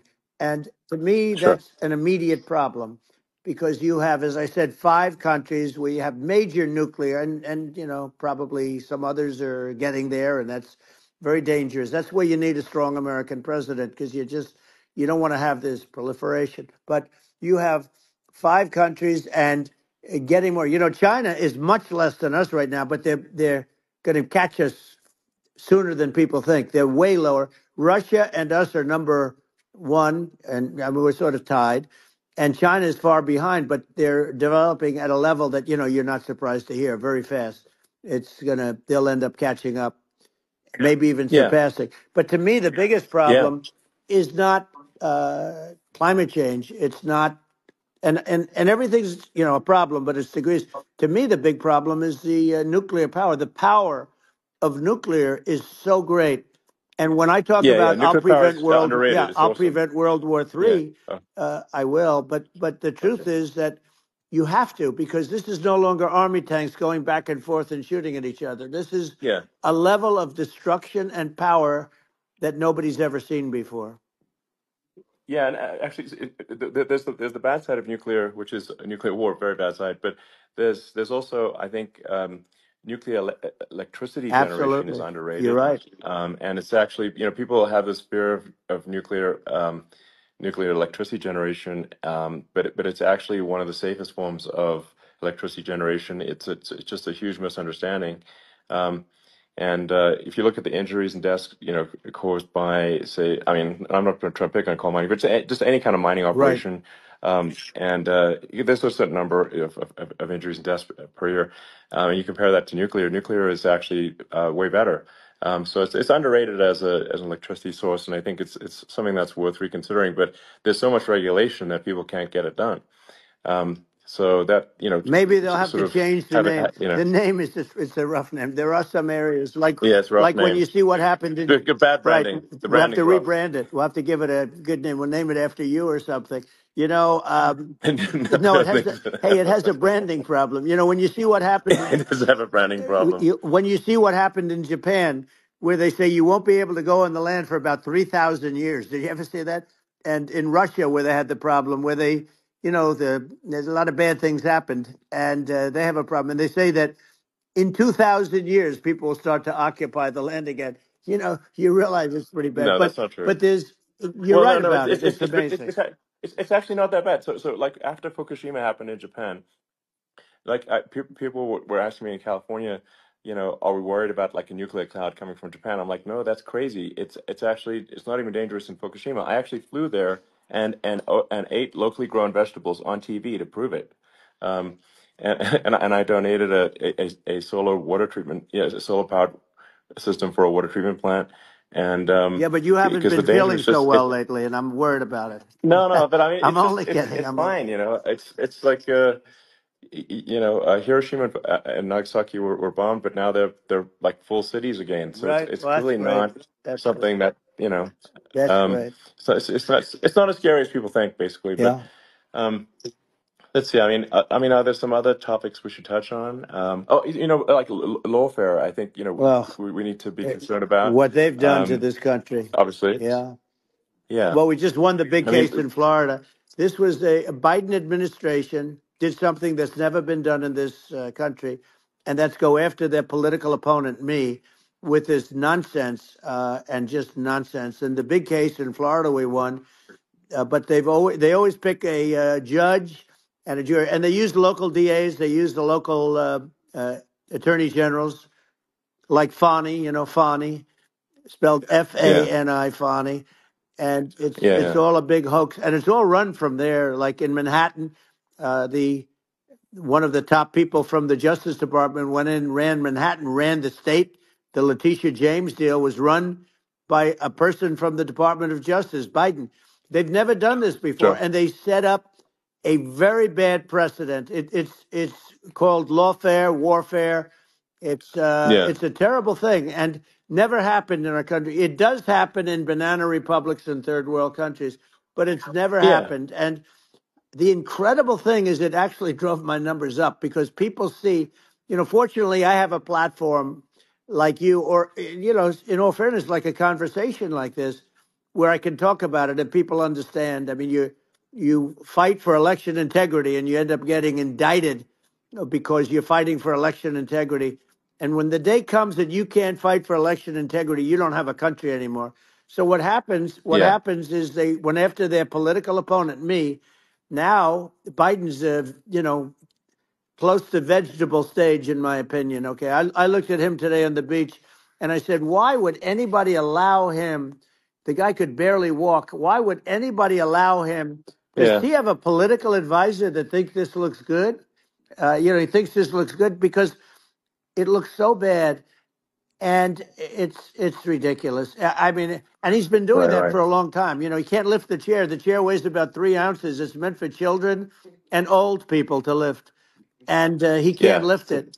The whole thing is Well, crazy. he's clearly not, I mean, he's clearly like we just don't have a president right You now. don't That's have a just obviously the president, and she's case. going to be worse than him Um, because she is a San Francisco liberal who destroyed San Francisco, and then as Attorney General, she destroyed California. You talk about location, and we're talking about the sun and the water and all. There's nothing better than California. She has destroyed that. She was the original DA. She was the original in San Francisco. She was the original Attorney General in California. What she has done to California is, well, you know better than I do. You just left California for a lot of those reasons. And what she's done with crime, with cashless bail, where you kill somebody. I mean, we have states there you kill somebody and they let you out right away. I mean, you don't have to even put up, and then they never find the people unless they kill again, and then they let them out again. our Yeah. country is becoming a very dangerous place. And she is a radical left San Francisco liberal. And now she's trying to protect. Now she's looking like she wants to be more Trump than Trump, if that's possible. I don't think it's possible, but she wants to be more Trump than Well, Trump. yeah. I want a wall. I I want, think that's you know, she yeah. wants to release all the Yeah. prisoners that are in detention, and some of these guys are really bad. Right. That just came Yeah, I out just saw today. that. She Yeah. doesn't want to build the wall, even though the walls work. Walls and wheels. You know, in your business, everything you do is obsolete. Almost, well, not the tunnels, but everything is obsolete. Even your rocket ships, they're like a month later, they're obsolete. You find a better way to. The only thing that's not obsolete is a wall and a wheel. And the wall, you know, I built hundreds of miles of wall, and that's why we had such good numbers. I was going to add Yeah. 200 miles. We bought it. We could have flipped it up in 3 weeks, and they sold it for 5 cents on the dollar. That meant I said, "Wow, that means that they actually do want to have open borders." She wants to have open borders, and now she's going like she's tough on the border. It's such a lie. Yeah, this is simply not true. Yeah, This is simply no, not and true. everybody Yeah, knows it's it's simply not not true. true. It's a disgrace that she can Yeah. say it. No, I mean, obviously, what's happening sort of overnight is they're rewriting history and making Kamala sound like a moderate when in fact she is far left, like far Worse left. than Bernie Um, Sanders. She is considered more yeah, liberal by far than Bernie Sanders. She's a radical left lunatic. And if she's going to be our president, very quickly, you're not going to have a country anymore. And she'll go back to all of yeah, the things that she believes in. She believes in defunding the police. She believes in no fracking, zero. Now all of a sudden she's yeah. saying, no, I will. I really want to see fracking. If they got in, the day she got in, she'll end fracking. And by the way, if people didn't think that, the lunatics that really believe in that, they won't vote for her. Like like the Yeah. Palestinians and Israel. She is so anti-Israel, and she's bad for both. Biden actually did something that was impossible. Both sides hate him. Both sides. That was a hard Yeah. thing to do. Unification. Yeah, no. Netanyahu came to give a talk to a joint Senate and House sitting, and I was there, and Kamala stood him up. What does that say? I think it's highly That's disrespectful. And I say, if you're a Jewish person or if you believe in Israel, if you're a person that, is very pro-Israel, if you vote for her, it's worse than Biden. And Biden was bad. But if you vote for her, you ought to have your head examined. And you see tonight, I mean, as we're doing this, I'm seeing reports coming that they expect an attack tonight or tomorrow from hundreds and maybe thousands of rockets. Their Iron Dome, as they call it, as we all call it, but their shield that they build, that can be swamped. We'll use the term that's yeah, appropriate, swamped. But they yeah. swamp it by shooting enough missiles. You know this better than anybody. By shooting enough missiles, So, they can't defend themselves. They just obliterate the whole yeah, place. And that's what some people think they're looking to do.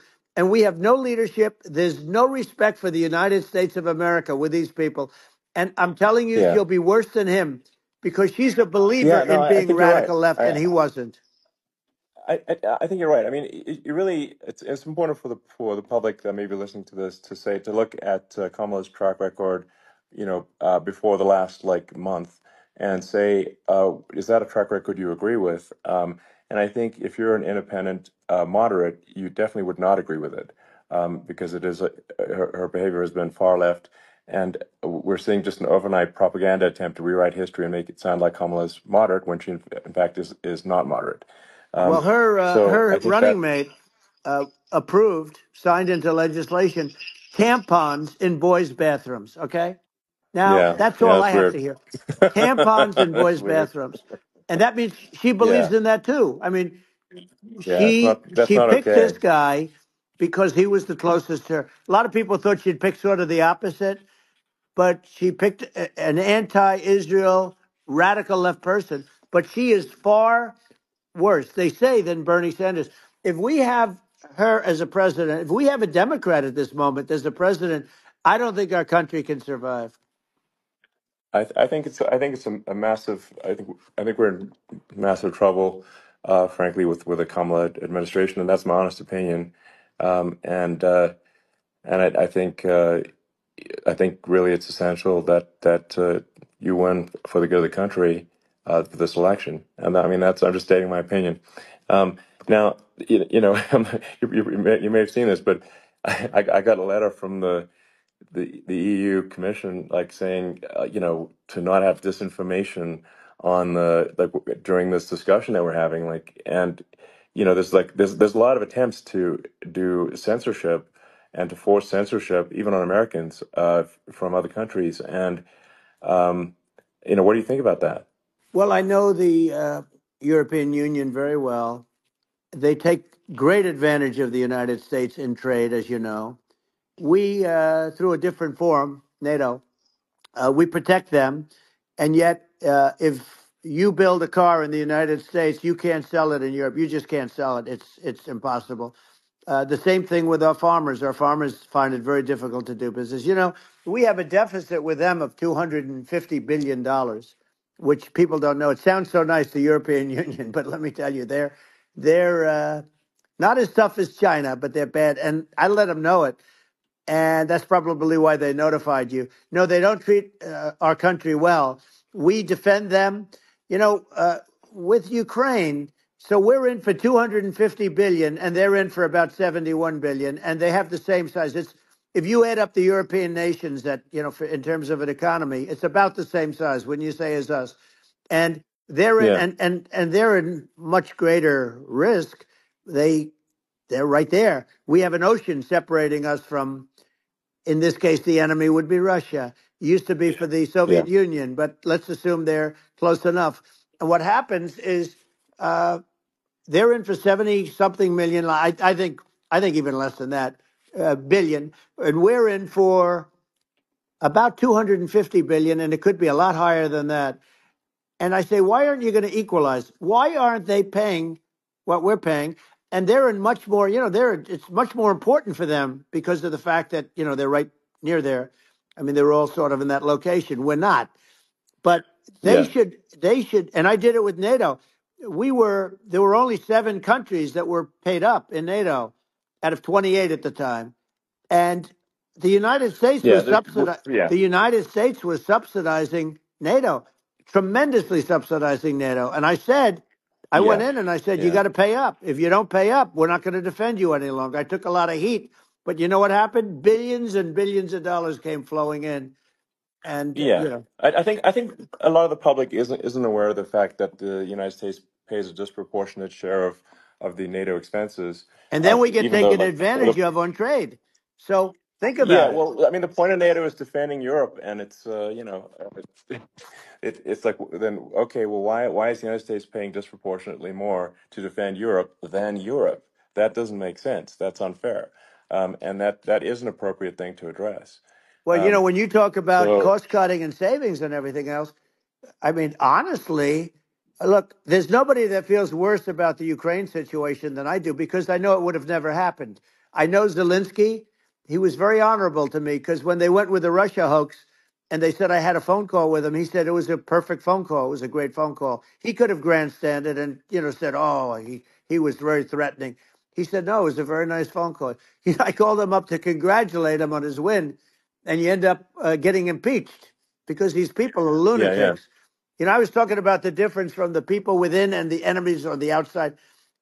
In many cases, the people from within are more dangerous for our country than the Russias and the Chinas. If you have a smart president, you're not going to have a problem with them. You're going to do things. yeah, Now, they've taken advantage yeah, of us absolutely. incredibly, but you're going to do things with the right person. Yeah, well, I think it's obvious that you're a believer and an advocate of free speech because during your first term as president, you were attacked relentlessly every day, often very unfairly with false attacks, and you didn't try to shut down the media, you didn't try to inhibit their freedom of speech, and I think that says a lot. Well, the good thing is that you and I have, and some people, very few, we can get the word out. Although sometimes it's hard because they don't want to print it. Like we're having a great conversation right now. Kamala wouldn't have this conversation. She can't because she's not No. smart. She's not a smart person, by the way. She can't have this conversation. And Biden, we don't even have to talk about it. I mean, he couldn't have this conversation. He would have given up on the first half of a question. He would have walked out. He would have said, "Where am I? Where am I going?" So anyway, but Yeah, no, he wouldn't have this. that's true. Not a lot of people would have this conversation, but we cover a lot of territory. But the beauty is that we can have a conversation, and Yes, you I'm can actually able have a to get it out conversation. without because I get treated unfairly This is by a the really press. big point. You can actually have a conversation with you, Yeah, it's nice, isn't it? and you can't have a conversation with Biden or Kamala. It's like it's not possible. That's true. Um, so this is like talking to an NPC. No. So it's just Well, impossible. but think of it. We need a man or person who's unbelievably sharp in order to stop all the nuclear danger and all the dangers that I'm talking about. And I got along with all these. I got along with Kim Jong Un. We had dinner. We had everything, and he really liked me, and I got along with him really well. By the way, he's the absolute boss over there. A lot of people said, "Oh, do you think he really?" That's for Let me sure. tell you, I saw things that you don't want to know about. He is the boss. But we had a good relationship, and he doesn't like Biden. He considers him a stupid man. He said he's a stupid man. Well, at least he speaks his mind. But in this country, you're not sort of allowed to say it. But I guess you are. You should be allowed to say it if Yeah, it's true. But we need smart people, and we need people that have an ability to lead.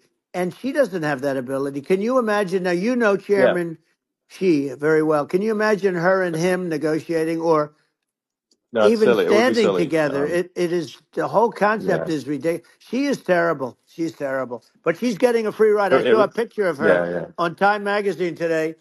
She looks like the most beautiful actress ever to live. It was a drawing, and yeah, actually, yeah. she looked very much like our great first lady, Melania. She looked, she looked, didn't look, Yeah. she didn't look like Camilla. That's right. But of course, she's a beautiful woman, so we'll leave it at that, right? Yeah, well, maybe like I think part of what people in America want to, people in America want to feel excited and inspired about the future. They want to feel like the It's future is true. going to be better than the past, and that America is going to do things that are greater than we've done in the past, reach Right. new heights that make you proud to be an American, and excited about the future. Um, They want the and I American think dream just back. They want the American dream back. More important than anything else. It's like you don't have that today because the people they've been just sucked. They see incompetent people running our. You know, the Biden thing is very interesting. People just found him to be incompetent, and when I debated him, I was like, "Is this for real?" It was Yeah, it was just absurd. But I think there are like some grand projects that we could do. I mean, I think like we could build a base on the moon. We could send American astronauts to Mars. We right. could build high speed Yep. connections that are more advanced than anything else in the world between our cities, so people have fast transport. Um, that it's possible to solve traffic with tunnels. That's right. We already made great progress in Vegas doing that, and and just do things that are exciting and inspiring and make the future feel like it's better than the past. Well, I saw And what you like, did in Vegas, and I'll tell you, it was amazing. I got to see. I took a big glimpse at it, and it's incredible. It's incredible, and you could do that all over. You could do that all over. It's deep. yeah, You and don't even need much structure. Assuming you're in the right areas. no, it's It's straightforward. amazing. So and like I think we could do some things that like China's got incredible high speed rail between its cities, but I think it's actually possible with tunnels if with deregulation with an ability to actually where it's like legal to actually do the tunnels. I think you could have high speed tunnels that are actually better than anything else in the world for high speed transport between cities, and that would be something that Americans can say, "Wow, okay, we've got something that's cooler than anyone else in the Yeah, world." That's the kind of thing that makes you proud to be an and American. much safer than surface trains, where there is a danger there. With people, with crazy Yeah, people, it's much safer, much better. And it's sad because I've seen some of the greatest trains. I find it fascinating, and I've seen the systems and how they work, and the bullet trains they call them, I guess. And they yeah, they go unbelievably fast, unbelievably comfortable, with no problems. And we don't have anything like that in this country, not even close. And Yeah. it doesn't make sense that we don't. Doesn't make sense. Yeah, and I think also like there's I'm kind of hopping on the excess regulation, but I think something that that I think people can generally understand is that what happens with laws and regulations is that there's more and more of them every year, and unless there's a process to clean them up, eventually everything becomes You're right. illegal, and that actually it slows down the development of new technologies. I mean, if you take the sort of like I think there's room for some reform at the FDA Yeah. for Yeah. improving the speed with which we approve drugs that could help save lives and improve people's Yeah. lives. Um, and I uh, worked very and hard and on that. you know We got that down yeah, to the lowest number ever, and we got therapeutics approved in the FDA that people can't even believe the speed. But I took them on. I don't think they like me too much, but I got things approved in the FDA at numbers that they wouldn't believe. And it's a very bureaucratic group. Actually, it's a fine group of people in many cases. I got to know a lot of them, but I was pushing them really hard for Regeneron, for so many different things that were really pretty amazing. But the FDA takes too long. It's 12 years to get a product approved. I got it down to 4, and I yeah. got some things done very quickly. But it's really something that is going to have to be worked on because it takes too long. Just takes too long. Yeah, it just takes too long, and it's you end up in the same with the approval, but it's just it takes years instead of something that I think could potentially take Yeah, months, and that improves people's lives. And I yeah, think and but I just wanted to sort of hop on this point that like there has to be an active process for reducing rules and regulations because otherwise they just keep building up every year and yep, you get like hardening of the arteries and eventually everything's illegal or takes forever and then we just ossify as a society. We can't make any yeah. progress, and that's it's a really big Well, deal. Elon, just So getting back to the FDA for 1 second, I got something done called Right to Try. This is where you can go in and if you're terminally ill, you can use a space age, medicine or whatever it may be. We have the best doctors, the best labs in the world. We really do. And but people would go to other countries because you couldn't use the product, even if they thought it worked, because it's going through the FDA. I got it approved yeah, where you can yeah, you basically you look, nobody wanted, the doctors didn't want it because of the liability, the country didn't want it, our country, because they didn't want to get sued. These are people terminally ill. The insurance companies didn't want it, and the pharmaceutical companies, nobody wanted it. I got everybody into a room, and we came up with an agreement that you won't get sued. And also, they didn't want it on their record. If somebody's terminally ill and they die after taking a drug, they didn't want that on their record. So we set a separate list. If somebody was, so it wouldn't count as a negative. yeah, Okay. And as you know, we got it yeah, done. We have saved Right to Try. They've been trying to get this done for 58 yeah, years. And it sounds simple, but it wasn't because, the insurance companies, nobody wanted it, but we got it done. sure, Somebody signs, you sign a document that you're not going to sue the insurance companies, the country, you're not going to sue anybody. And we got it done. And we're saving tens of thousands of lives. Right to Try. Hopefully you never need it. But if you yeah, do, you don't have to travel to Asia. People, right, if they had money, they go to yeah, Asia, they go sure, to Europe. If they don't have money, they go home and die. That's what happened. They'd go home and yeah. die. Well, I mean, and actually, to give Europe some props here, it's like if a drug is approved in Europe, which has a crazy amount of regulations, it should obviously be approved in the U.S. Yeah. I mean, they get more regulations than we do. So why would a drug be approved in Europe and not in the U.S.? That's crazy. Well, we did it. We did Um, something that really, they've been trying to do it for 50 years and they just couldn't get it done. And I got it done. And it's really something. But you're right. Some people go to Europe because a drug isn't approved here, but it's approved in Europe. And it's a drug that, generally speaking, would yeah, work. It's pretty crazy. You're absolutely. right. And I think so, as long as people are properly informed of the pros and cons and like these are the risks, this is the risk, and like you make your own decision. Yeah. That makes sense. Well, I think just, So in sort of closing up, and by the way, I'm looking at the numbers. You got a lot of people listening. I hope you don't get yeah, nervous because you got a lot of people listening to you right now, like 60 million or something. What is that number? It's crazy. It's amazing how you can see that right away. How many? What is the number? Wow. What is it? Well, Wow. I think in Wow, terms of that's a people that, that's a big that's bigger than you said. You said 25 and you're much more than double that number, 25 million. I think you're going to be 60 or 70. And I guess over a period of time. Hey, I congratulate you. Do I get paid for this or not?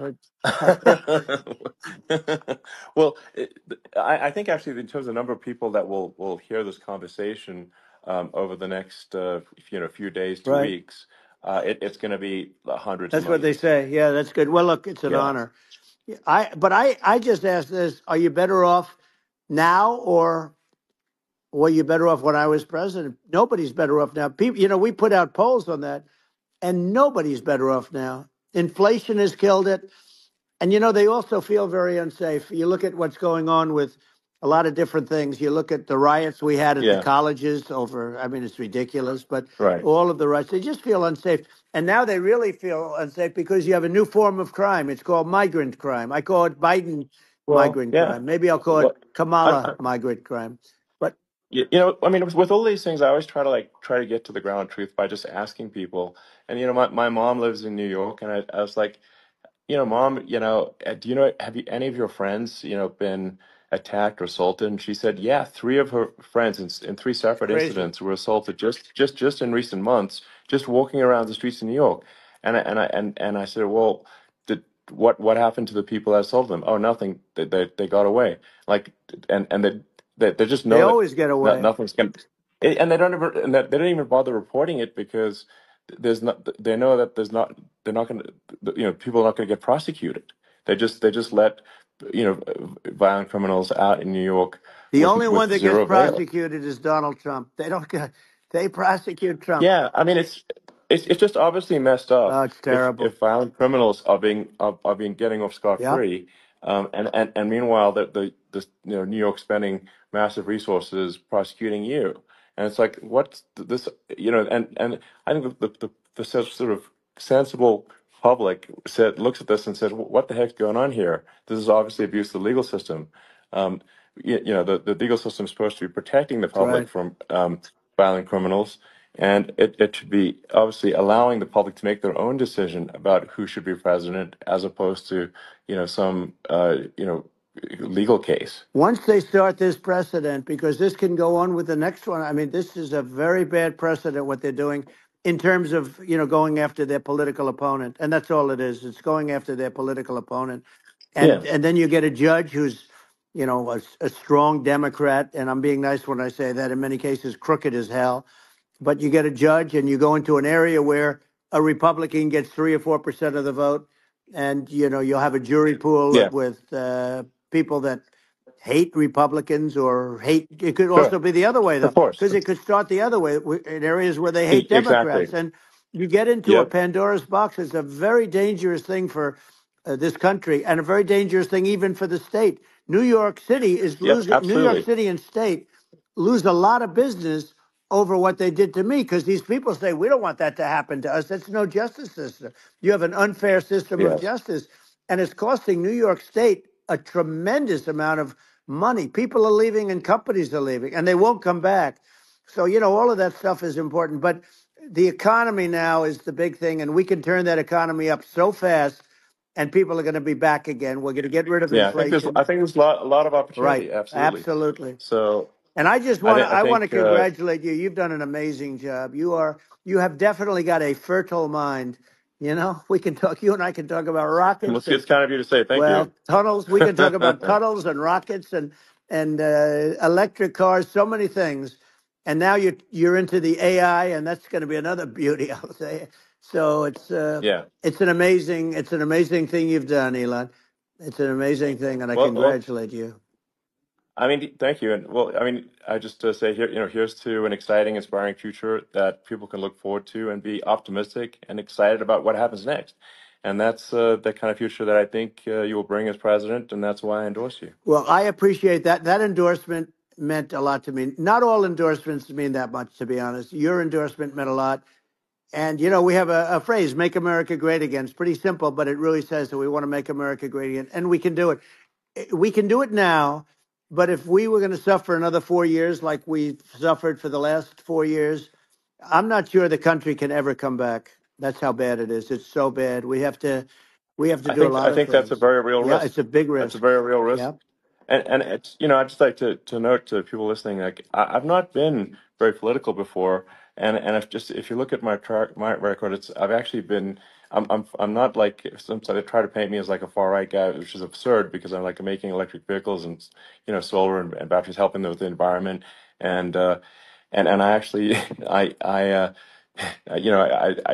supported Obama. I stood in line for 6 hours to shake Obama's hand when he was running for president, and so it's not like I'm like some sort of dyed in the wool long-term Republican. I'd call myself, uh, historically a moderate Democrat, but now I feel like we're really at a critical juncture for the country, and uh, I think a lot of people thought the Biden administration would be a moderate administration, but it's not, and obviously we're just going to see an even further left uh, administration with Kamala. That's my honest opinion. I mean, her dad is literally. I mean, she was brought up as an actual. Her dad is a Marxist economist. You can Google it. I mean, it's not a. We're not making this up. That's how she was brought up. So, and we want to have a future that is prosperous, and I think we're just at this critical juncture, and I think this is a case of the America is going to at a fork in the road, It's true. and I think it will take if the path to, like you are the path to prosperity, and I think Kamala is the opposite. Then that's my honest opinion. I'm gonna get attacked like crazy, and I've also experienced quite a bit of lawfare myself, and but I'm just trying to tell people my honest opinion, and I haven't been really active in politics before, and I'm just trying to point out that my track record historically has been moderate, if not moderate, slightly left. So this is to people out there who are in the moderate camp to say, I think you should support um, Donald Trump for president. I think it's actually a very important junction in the road, and we're in deep trouble if it goes the other way. Well, I want to thank you. And, I actually always did think of you as somewhat left. I must say that. So it's Yeah. even more of an Well, honor to have yeah. your endorsement. I know how strong you feel about it. But, when you think of her, San Francisco 15 years ago, I had a great friend, Bob Tish. He said it's the greatest city in America, and now it's almost not livable there. And California likewise. And she was involved in the destruction of San Francisco and the destruction of California, and she will be involved in the destruction of our country if people are so unwise as to elect her. And I hope that doesn't happen, and I hope the elections are going to be run honestly, and we're going to turn this country around. We're going to do things and we can do it fairly quickly. And we have to get rid of the criminals that have been, given to us by other countries as they laugh. They laugh at Yeah. us. They think we're stupid to accept these people. These are radical, stone cold killers in many cases and terrorists. And they're in our country by the hundreds of thousands. Yeah. And we have to take Yeah. them out. Yeah, I mean, if I could summarize it, perhaps, I think these are issues that I think most people in America would agree with, which is that we want safe and clean cities, we want secure borders, we want sensible government spending, we want to restore both the perception and reality of respect in the judicial system, just stop the lawfare, and I think that's like, and how are those even right wing positions? I think those are that's just common sense, and that's I mean, would you agree with that? 100%. I don't understand, the whole, they call it progressive. They don't like the word liberal anymore, but call it liberal or progressive. I don't understand how somebody could say that it's okay for them to empty prisons into our country. And again, I told you their Yeah, crime it's rates definitely all not over the world okay. are going way down, which makes sense. In fact, the next time what we'll do is if something happens with this election, which would be a horror show, we'll meet the next time in Venezuela because it'll be a far safer place to meet than our country. Okay. So you and I will go and we'll have a meeting and dinner in Venezuela because that's what's happening. Their crime rate's coming down and our crime rate's going through the roof. And it's so simple. And you haven't seen anything yet. because these people have come into our country and they're just getting acclimated, and they don't know about being politically correct law enforcement or lack of law enforcement. And our police, I have to just end with this. We have great police. We have great law enforcement, but they're not allowed to do their job. They have to be able to do their Yeah. job without being destroyed. Well, absolutely, and it's obviously demoralizing if you're a police officer risking your life to to arrest violent criminals who could kill you and do kill you sometimes, and then you arrest the violent criminal, and then the DA doesn't prosecute and that's let the guy out. Right. Well, then, like, why should a police officer risk their life uh, to arrest a violent felon Well, even worse, if Elon, nothing's going to happen? even worse, they prosecute the police officer. They go after it and they prosecute the police officer, and they take away his pension. They take away his Yeah. job. He loses his family. He loses his house. Well, I thought it was very telling, like incredibly telling, that when there was that case where sort of a gang of thugs beat up police officers. I think it was in Times Yep. Square in New York, and and then nothing happened to those guys. They were let out, zero bail, and I think a bunch of them were given free tickets to California. Well, what is I mean, that is a gross indignity against the United States, and that's how, I mean, this is insane. Like, have we lost all pride? What that how can such a thing be allowed to occur? I've never seen anything. You know? We see where they get shot. It's a very dangerous profession, but it's something they're very proud of, and they want to be able to do their job. But I've seen them get shot. I've seen a lot of things, but I've never seen where these guys are standing in the middle of a big street, everybody watching them, and they're literally boxing, like punching, stand up fighting a police officer. There were two of them, and you Yeah, had about six yeah, of yeah. these guys, and they're punching the hell out of them. And in their own country, they would be dead if they did that. They'd be shot. They Yes. would be shot instantly. And they come from these countries, and it's taking them a while to realize that we don't do that in this country. But in their own Yeah, country, if they stood on a street and had a fight with a police officer, they would be shot. There's no political correctness, and yeah. It's it's just such a sad thing to see. And that's the reason you have crime, we by the way, yeah, because we don't do anything about yeah. it. Yeah, we just cannot have a situation where our police officers are beaten up on camera by a gang of illegal immigrants, and then nothing happens to the guys that beat up the cops. I mean, and they're let out. This is Well, we're going to unacceptable. change it, Um, and we're going to get them out of the country. When I first got involved, they said you couldn't get them back to these countries. You couldn't take them back. In the case of Guatemala, Honduras, El Salvador, some others, you couldn't get them back. And I said, really? Oh, you can't get them back because under Obama, he couldn't get them back. They'd fly them in, and they'd put planes on the runways in these countries, so you couldn't land the plane. They'd bring them back. And the generals told me, sir, we can't bring them back. The countries won't accept MS-13 gang members. They won't accept them. And I said, really, how much do we pay these various countries in terms of economic aid, which is also somewhat ridiculous? And the answer was $750 million. I said, good. Tell them they're in default. They're delinquent. We're not paying them anymore because they won't accept yeah, their. it's And you know what happened? They all called me, yeah, every one yeah, of them. They said, we would be honored to take them back, sir. We would be honored. It was so easy. But it's one of those things. And we got them back. We took in so many. The MS-13 is probably yeah, the worst gangs in the world. They're the most vicious, violent. We took them out of here by the thousands and got them out of here. And their countries took them back. And because I said, you're not getting any more economic aid. And once I said that, they were nice. They wouldn't take them back for yeah, Obama. They yeah. wouldn't take them back for anybody. And now we have a problem because we have this guy, and they don't take him back anymore with Biden because they don't respect him. Yeah, yeah. It's just gotta be done. We just can't have uh whether they're citizens or not citizens. We can't have, because they won't prosecute citizens either, not just illegals. So that if it's you can't have violent, repeat violent offenders that are not that don't get That's incarcerated, right. because they will obviously, by definition, continue to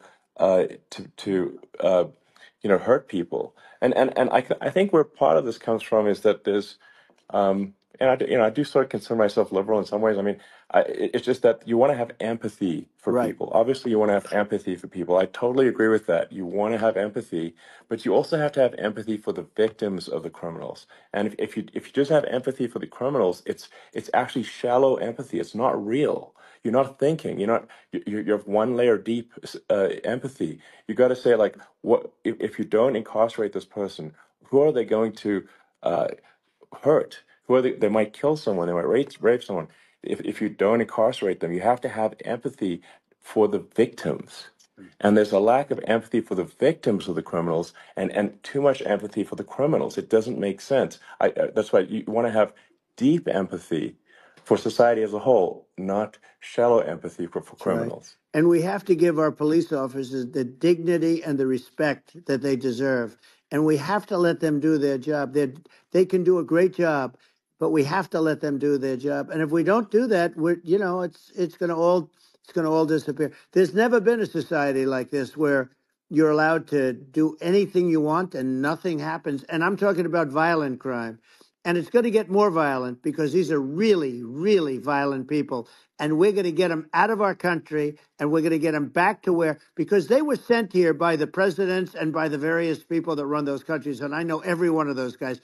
And they're smart people, and they're streetwise people.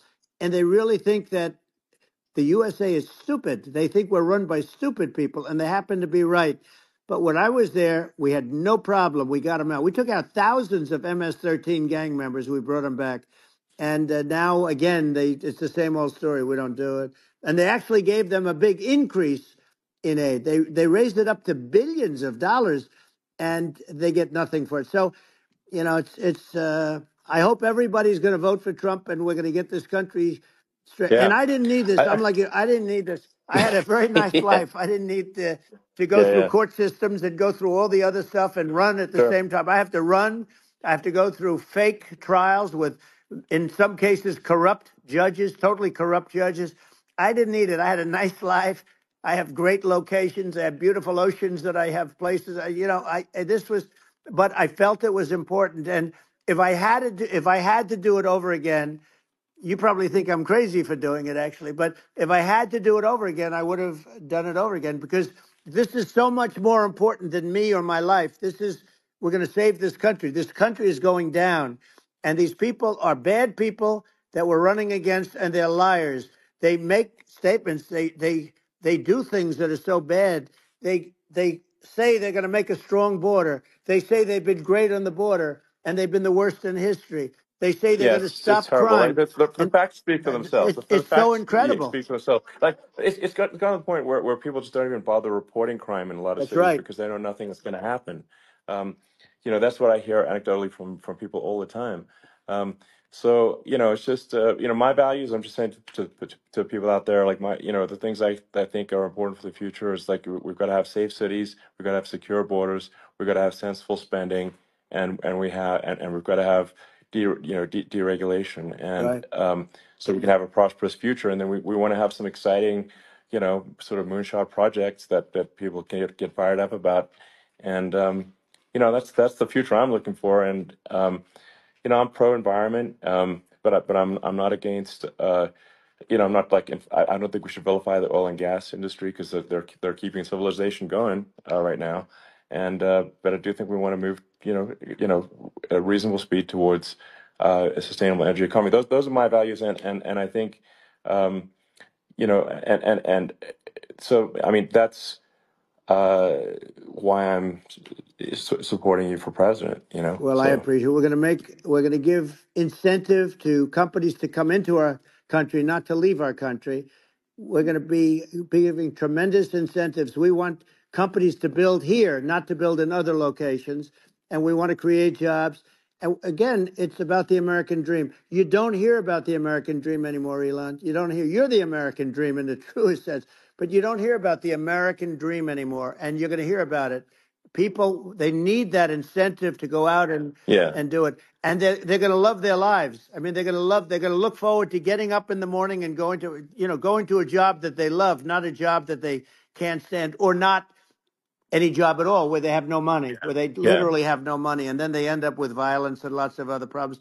No, we're Yeah. gonna do some great things. And I learned a lot in the first. We had a great economy and all of that.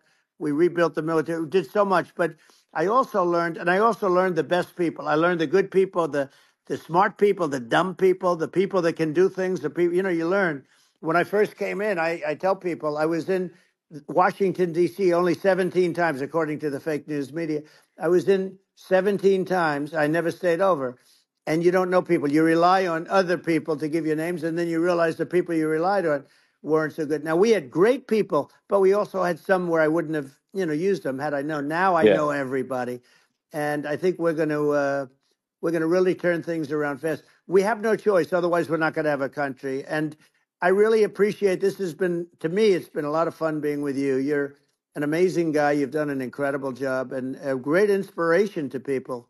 A great inspiration, and I hope you keep going and just continue to do well. And we're going to have a big election coming up, and I think November 5th will be the most important day in the history of our country. I think that election will be the most important election, and I think it'll end up being maybe the most important day in the history of our country, because if Yeah. we don't win, I just feel so sorry for everybody. No, I think we're at a fork in the road of destiny of civilization, and I think we need to take the right path, and I think you're the right path. So I think Well, that's what it comes down to. thank you very much, Elon. It's a great honor, and we'll do it again sometime. And it's been really fun, and I hope you got a lot of viewers. I hear you got a lot, but I hope you Sure. got Yeah. I know you got a lot of them. So I appreciate it. I'll see you soon. All right. Sounds good. Thank you. Thank you, Elon. Thank you very much. Bye.